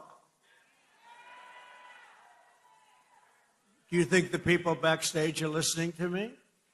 How about Ave Maria? Well, because is going to be okay. How about putting it in right now, Ave Maria, if they are listening?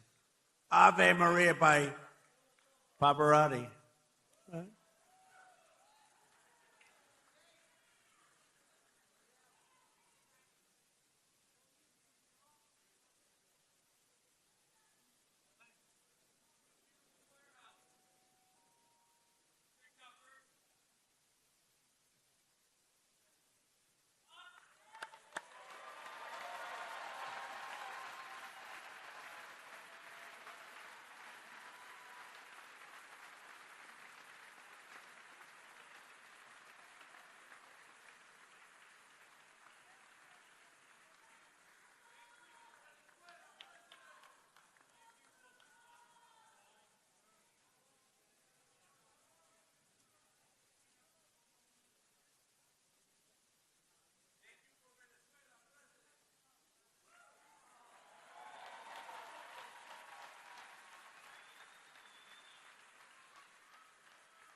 Take your time, doctor. Take your time. She looks great. She looks great.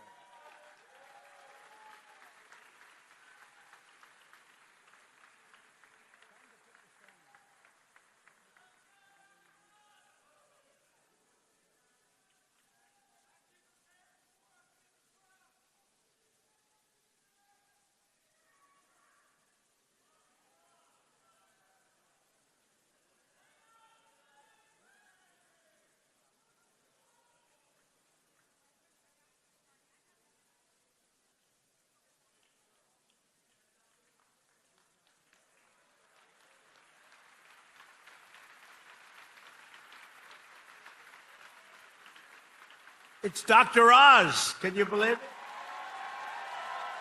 Dr. Oz. Wow. He's a good doctor.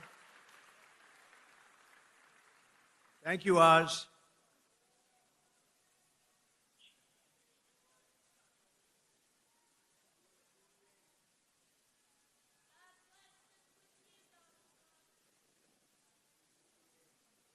Thank you, everybody.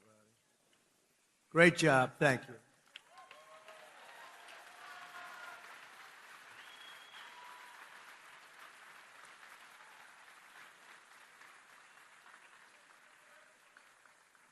Well, thank you very much. We're talking about Gavin Newsom.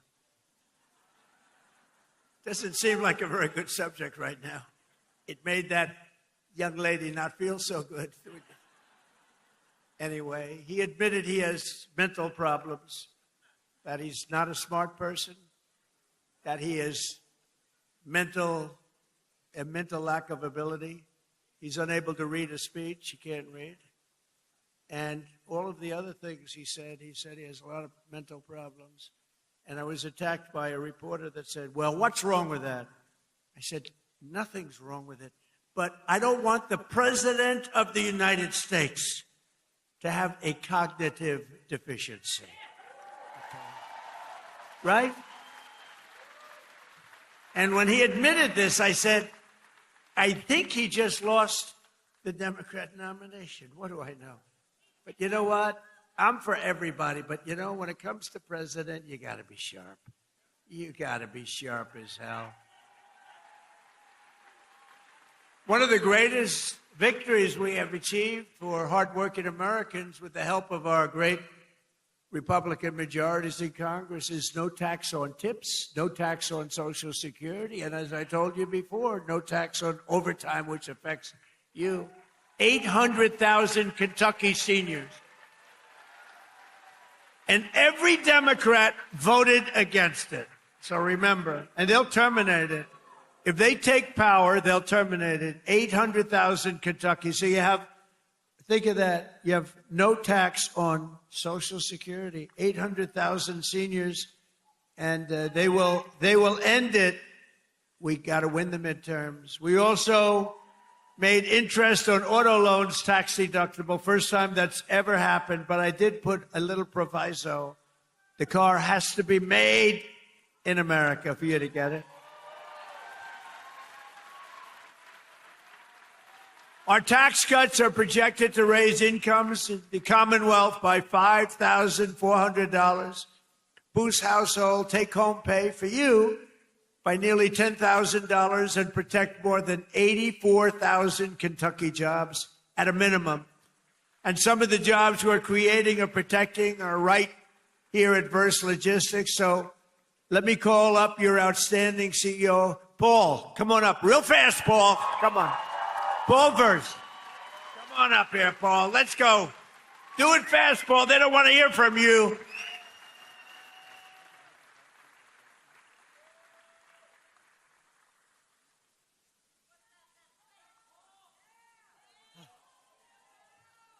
I wish I could have gone before him, Mr. President. Thank you, President Trump. Thank you for allowing me an opportunity to share our experiences, how your economic policies and the one big, beautiful bill have positively impacted our employees, company, and family. As mentioned in your earlier comments, the no tax on overtime will greatly benefit our employees, producing an average of $1,400 additional take-home pay per year per person.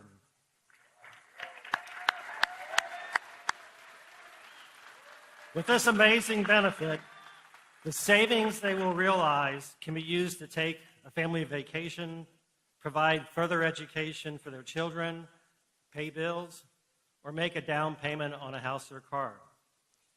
Our family and companies have a mission of giving back to our communities. The savings from the lower tax rates and permanently full expensing of equipment will allow us to invest back in our local communities of supporting nonprofit organizations and providing educational scholarship money for students attending local high schools and colleges.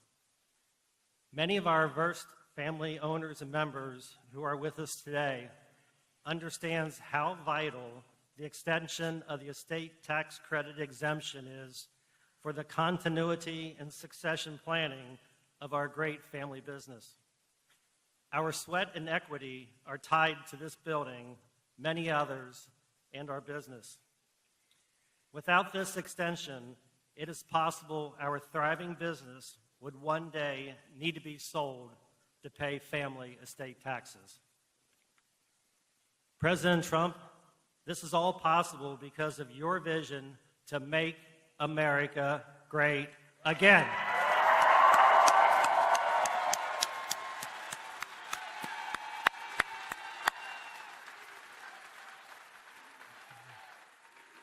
On behalf of our family, company, and employees, we want to take this opportunity to welcome you to northern Kentucky and the Cincinnati region. You are in the heart of Kentucky, home of bluegrass, faster horses, and the best damn bourbon in the world.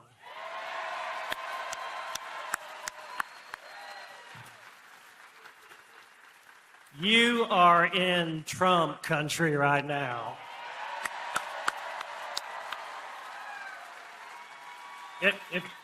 Wrapping this up, if we can just take a pause, and I'm going to say a quick little prayer for President Trump, if I could. May God bless and keep you healthy and safe. And may God bless our beloved United States of America and everything it stands for. Thank you, President Trump.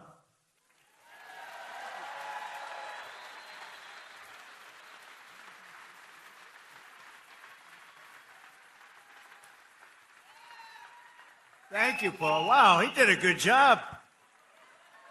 You think that's easy to do? That's not easy. Oftentimes I'll say to the head of a company, please come up and say, no, I don't want to do it. Very good. Thank you very much. Thank you for the prayer. Also with us today is Sammy Biddle, who works at the restaurant and bar in nearby Newport, Kentucky. Sammy makes over half of her income through tips. And now, thanks to the no tax on tips, her tax liability has been slashed by more than 50%.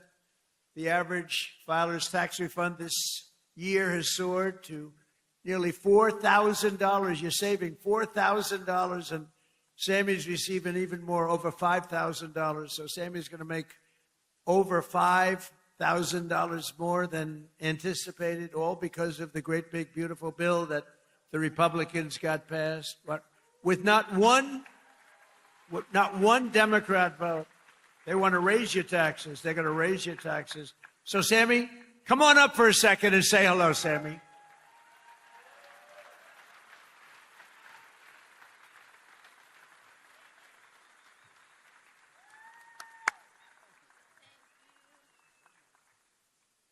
Thank you, Mr. President. Oh, there we go. Hello, everyone. My name is Sammy Biddle, and I am a general manager and bartender at a local distillery in Newport, Kentucky called Pensive Distilling. And like most servers and bartenders, a big portion of my annual salary comes from working double shifts and tips. A big dream of mine has always been to save up enough money to buy a nice piece of land and eventually build a home on that land. And this year, due to our president's no taxes on tips and overtime policy, I got more year-end taxes back than I ever have, which has helped me get that much closer to my American dream. Thank you, Mr. President.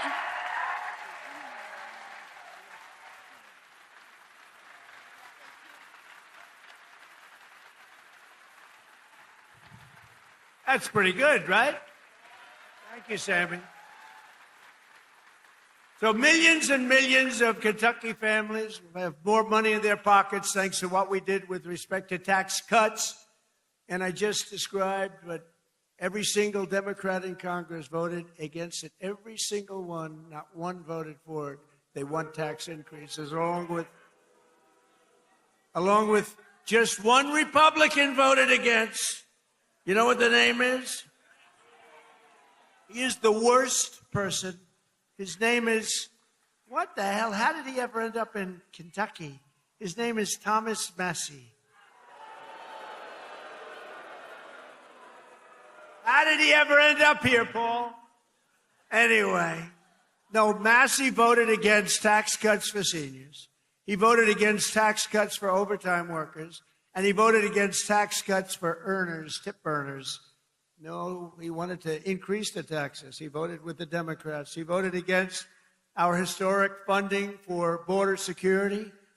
He voted against border security, where we took the worst border in the history of our country, made it the best border in the history of our country in 2.5 months. He voted against it. And he voted against eligibility verification for welfare recipients. Nobody has to be eligible. Just pick up whatever you want. The people in this room don't like that. Thomas Massie also voted with the radical left Democrats in Congress to keep the federal government shut down during the open border crusade while our military went without pay. He voted for our military not to get their pay. And now Massey, he's the worst. And I don't say that. I never hit a guy like this. The guy's the most. We call him Rand Paul Jr. He votes against everything. But at least I like Rand a little bit. Can't love a guy that votes. I got him elected twice. If I didn't endorse him, he was not going to get elected. Do you remember that? I came and I did a little rally, and Rand votes against us all the time too, but at least he's okay. I wouldn't say the greatest. And now Thomas Massey is attacking a great Navy SEAL hero. This is a real hero, Ed Galrine, who's running against him in the primary. You know why? Because he's not doing right for our president. He didn't want to run for office. He's a hero. He's a farmer hero. He's a tremendous war hero, but he's a farmer right here. He's like central casting. I said, this is the guy I'm looking. I wanted to just give me somebody with a warm body to beat Massey. And I got somebody with a warm body, but a big, beautiful brain and a great patriot. He's unbelievable. And he did it because he said he's disrespecting our country. He votes against everything. And Ed became an independent a few years ago because he was so angry at the way the Republican Party was operating. And I don't disagree with him. Other people did too. But then Ed came back, and he came back strong because I got involved. And he came back stronger than he ever was. And now he's all the way, he's in this party and he's in it. And he said, I came back because of the strength and wisdom that Donald Trump displayed. And I appreciate that. That's a nice, I think I'm going to use him in an ad. I think I'll use that statement. I'm going to use that statement in an ad. Strength and wisdom. I put wisdom in quotes because I didn't say it, he did. But many people have joined and rejoined our party, but Massey did not because he only votes no. He just votes no. Doesn't matter. I could give him the best things in the history of a Republican voter, and he'd vote no. There's something wrong with him. It'll be interesting to see what he does with the Save America Act, which is very simply, I think he has to vote for it, but he's a nut job, so you never know. All voters must show voter ID. 98%. That's 98%. All voters must show a little thing called proof of citizenship in order to vote. Right? Right, Paul? Paul agrees. No mail-in ballots except for illness, disability, military, or travel. You're away. You can't get there. We'll be generous. And then I added two things. We call them best of. You know what they are? Best of Trump. These are the best of. No men in women's sports. 99%. That's 99. And no transgender mutilization surgery for our children. That's it. That's it. And I think we're going to get it approved in the House, and I hear the Senate has a hard time. How can you have a hard time with that? How can you have a hard time? But Massey wants to vote no, but on this one he may be forced. I mean, how can you do it? So I just want to say this. Thomas Massey is a disaster for our party. He comes from a state that I won by a landslide, got the highest vote in the history of your Commonwealth. The highest vote. I got the highest vote. That means the people like me, and I love them. I love them.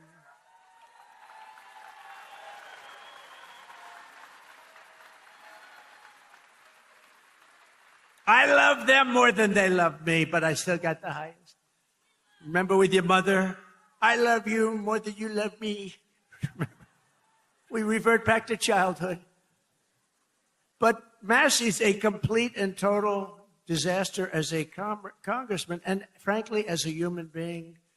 You know, he's got one thing going. He went to a good college. But I know a lot of stupid people that went to a good college.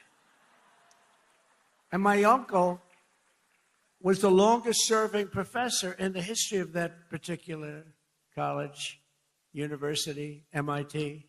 41 years. My uncle was there 41 years, so that means I have much better blood if you go by that. But I went to the hardest college of all to get into, the Wharton School of Finance. That means I'm real smart. We got to get rid of this loser. This guy is bad. He's disloyal to the Republican Party. He's disloyal to the people of Kentucky. And most importantly, he is disloyal to the United States of America. And he's got to be voted out of office as soon as possible. On the other hand, Ed Galron has my complete and total endorsement. He's a true American hero, and he's a great patriot, and he's doing it because he saw what this guy was doing to our country, and he said, I'm going to run. He's now a farmer, successful farmer, and I can tell you, he's strong as hell. He shook my hand. My hand is still recovering. Sir, I'd like to shake your hand. Absolutely. Holy mackerel. I didn't tell him that, you know. I'm telling him now officially. Ed, would you come up for a minute, please?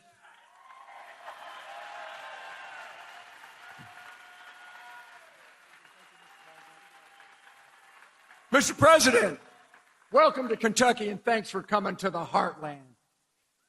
Because you are loved and admired here for your courageous leadership of our great nation at such a critical time in history. Thank you, Mr. President. Thank you. This is the land of we the people, right here. I want to thank you for your endorsement, because once you did that, my support skyrocketed. So I look forward to serving to the people as their representative of Kentucky District 4. Because as you folks know, you deserve an authentic, true Republican conservative that stands shoulder to shoulder with our president and the Republican Party and against the Democrats who are trying to destroy our nation.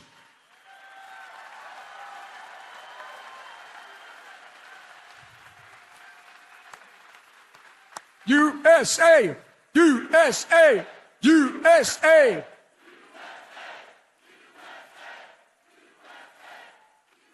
So, Mr. President, I will stand with you and the party to put America first and Kentucky always.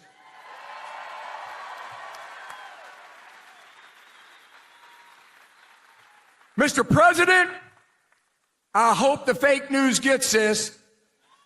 Tom Massey stands with the ladies of The View. Tom Massey stands with the ladies of The View. Mr. President, we stand with you. Fight, fight, fight! USA! USA!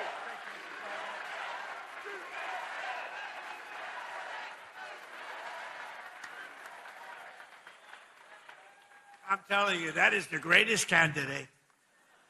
You know, I've done this before, not quite as violently and miserably as this one, but I just can't stand this guy. But I've had some candidates that weren't great. They'd get up, they wouldn't talk well.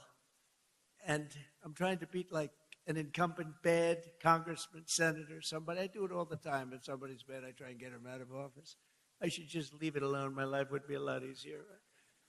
But I have usually candidates that don't have what it takes. This guy is unbelievable. He is central casting. Just elect him. You're going to have no problems with him. Thank you. Ed, thank you. Unbelievable. That's great. He's a good man. With us today are some of the amazing warriors who, unlike Massey, stood up for the working people of this Commonwealth, this great group of people, the people that built the nation, including a wonderful man who's been with me all the way, Congressman Andy Barr.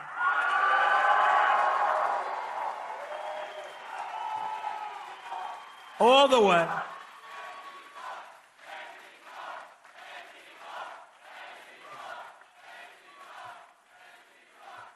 He's a good guy and a warrior. Also with us is a senator who came from really behind. He really didn't have a good chance of winning. The guy was a longtime senator, Democrat, he's terrible. He's running again, he's terrible. He was a terrible radical left lunatic. But Bernie Moreno did some job on him, and he won the race, and it was amazing.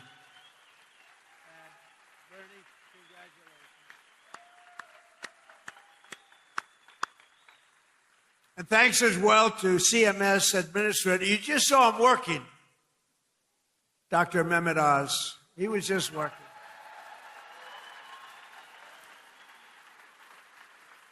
Thank you, Dr. Oz. Director of the Center for Medicare, who's an incredible guy, helped us so much with the reduction in drug prices that you got, the biggest reduction in history.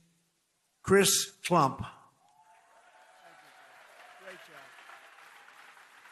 Your state attorney general, Russell Coleman. Russell, thank you. Thank you, Russell. Good job.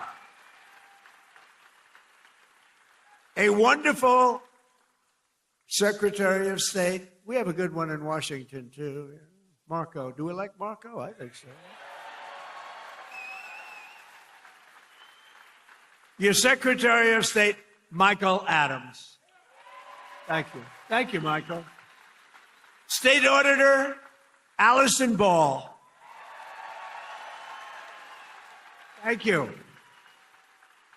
These are great people, and I've gotten to know them over the years. They're just incredible people. State Treasurer, Mark Metcalf. Thank you. Thank you, Mark. Great job. Your former Kentucky Attorney General, Daniel Cameron. Daniel. Thank you. Thank you, Daniel. And Chairman and CEO of Morris Industries, a good man, Nate Morris. Nate, thank you. Now, also with us is a local legend who did quite well suing the Washington Post and various and sundry others. Where's Nick Sandman? Where's Nick? Come here, come on. Hurry up, Nick. He's a young guy. He can get up here. Guy walked away with a lot of money. They did a number on him. He said, we're not going to take it anymore. I love these guys. Nick, wow. Become a big celebrity, too. Nick, say a couple of words, Nick. We love Nick.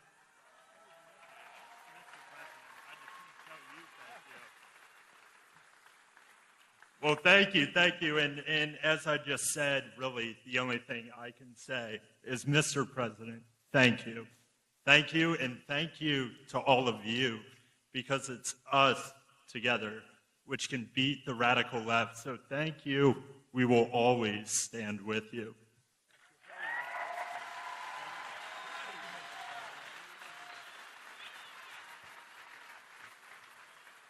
I watched that whole thing unfold, Nick, and I said, that guy is getting scammed. And you know what? He scammed them, because what he did was pretty amazing. Him and his group of friends. He had good, loyal friends, Nick, and that's great.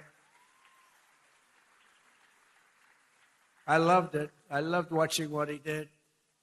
And another one who's, this guy is a piece of work. He a very tough cookie. But instead of fighting like a guy his own size, he fights a guy who's like 70 pounds bigger, who won, he's like a two-time Olympian champion. He's this massive guy.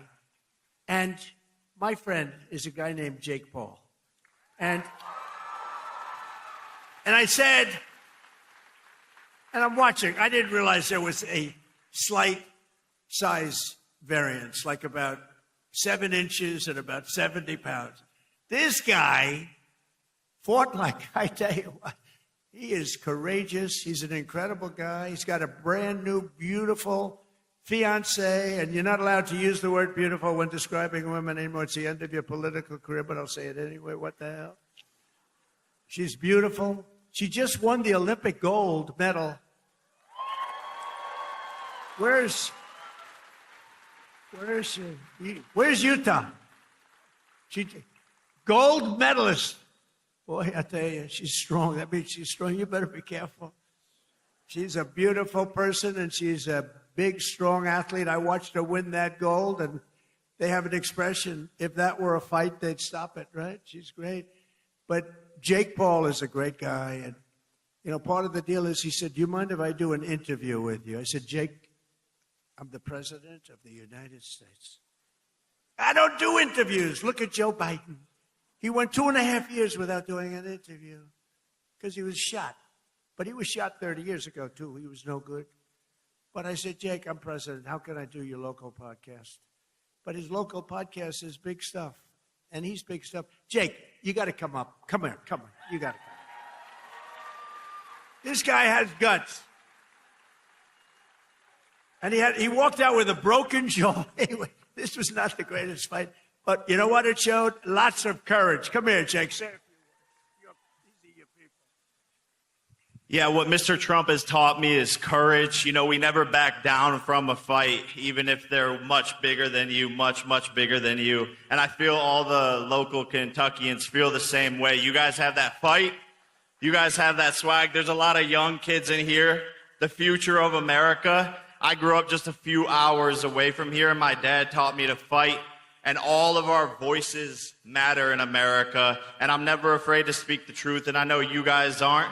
We are here representing the United States, and it's just a blessing. Thank you, Mr. Trump. We need more factories like this thriving all over the country, and I know he's going to be the one to bring that here to us. I know God is with us. I know he wants us on the right side of history, and everyone here has to do their part, and God's got us. Trump's got us. God bless. Love you, Kentucky.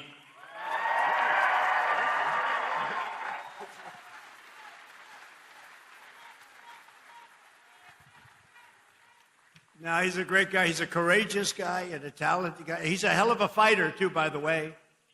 And I just want to say, I'm going to make a prediction that you will be, in the not-too-distant future, running for political office. Okay?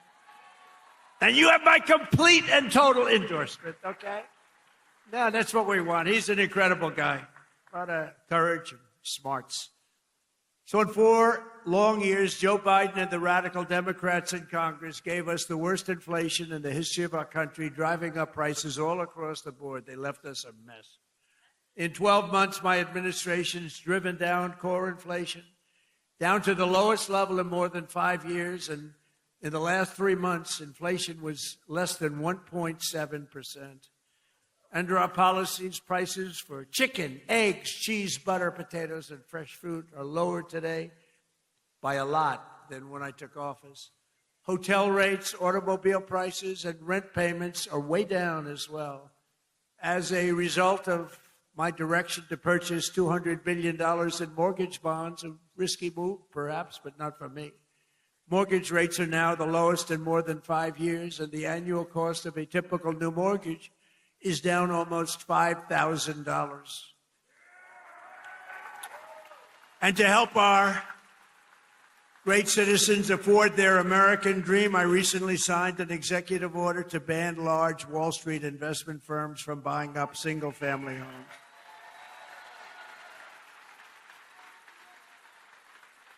Under my most favored nation agreements for drug prices, we're also slashing drug prices at record levels, with price differences of 400, 500, 600, and even 700%.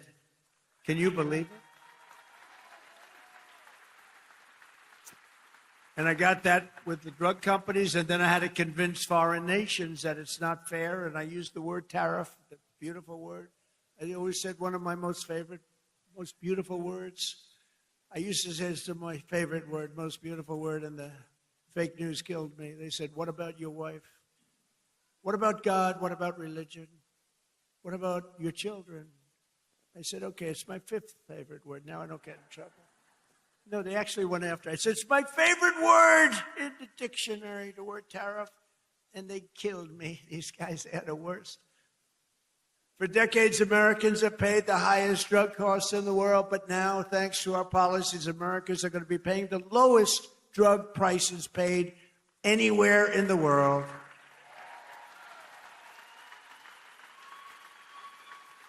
And these incredible price reductions are available right now at, and I did not name this.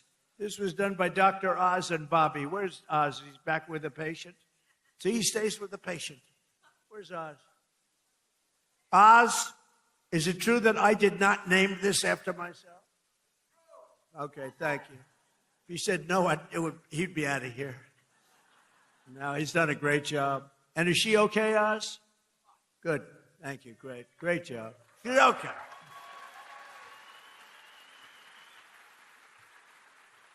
So it's available right now, these really low prices, TrumpRx.gov. TrumpRx, and people are using it in record numbers. He named it, I didn't name it. I'm not sure I want my name on drug. Well, drug reduction is probably good, right? If prices ever go up, I'm going to say, get my name off there.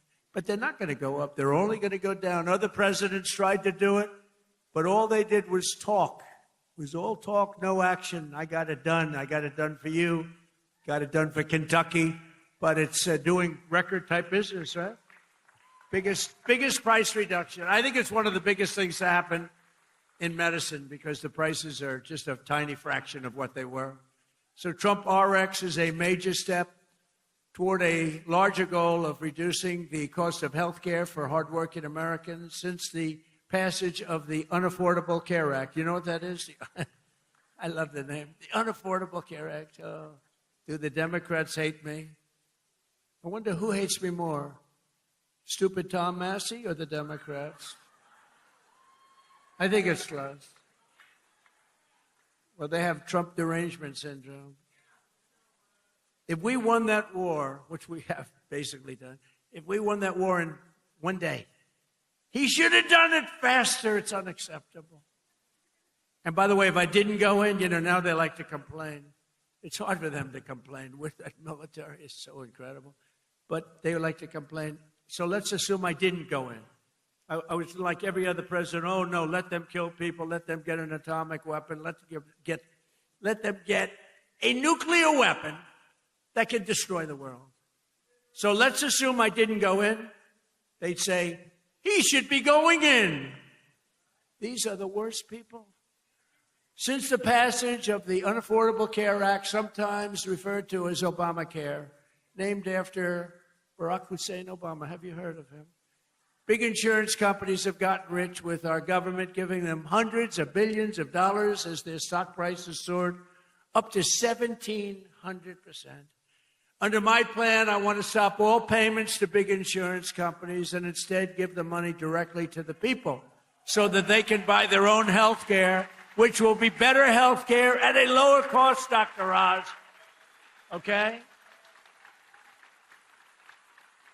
Billions, trillions of dollars a year, literally trillions, go to insurance companies and you get rotten health care. Obamacare is a loser. It was meant for the insurance companies, and the insurance companies totally control the Democrats, not the Republicans. Just over 1 year ago, we inherited a mess, a floundering economy, wide open borders, the worst inflation ever, crime, chaos everywhere. Today, just a short time later, look, we've been there for 1 year. We have the most secure border in U.S. history. The flow of fentanyl across our border is down by 59%. We get it better. The murder rate just saw its single largest drop ever recorded, the lowest in 125 years. Before my father, Fred, was born, before he was born. And that's despite the fact that we have a lot of people that shouldn't have been allowed in here that are murderers. Inflation is plummeting. Incomes are rising. The economy is roaring back. And America is respected again, perhaps respected like never before. Every single day of my administration, with the help of the great people of Kentucky,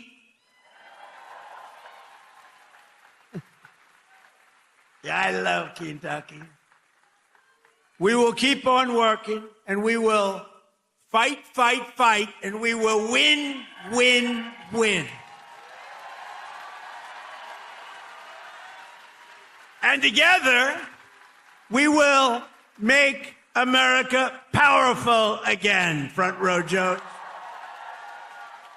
We will make America wealthy again.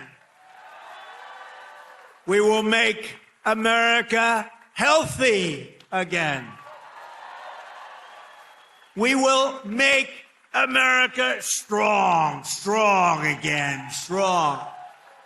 We will make America proud again. We will make America safe again. And we will make America great again. Thank you, Kentucky. Thank you. Thank you very much. Thank you very much.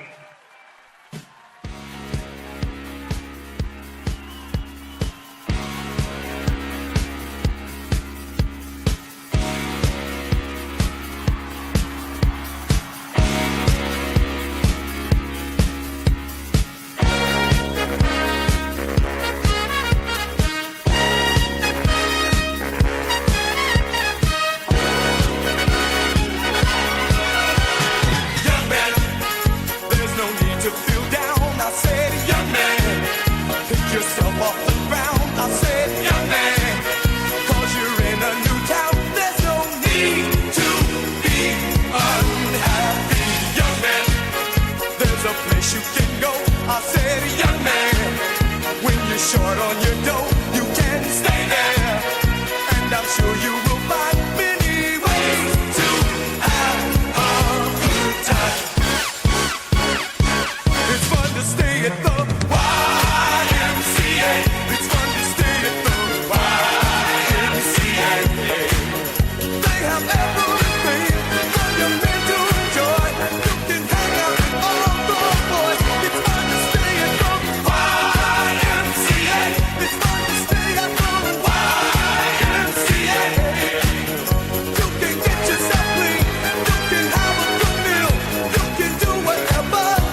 take us out of the dark.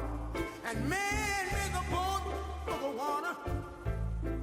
Like my Bible said, Noah made the ark.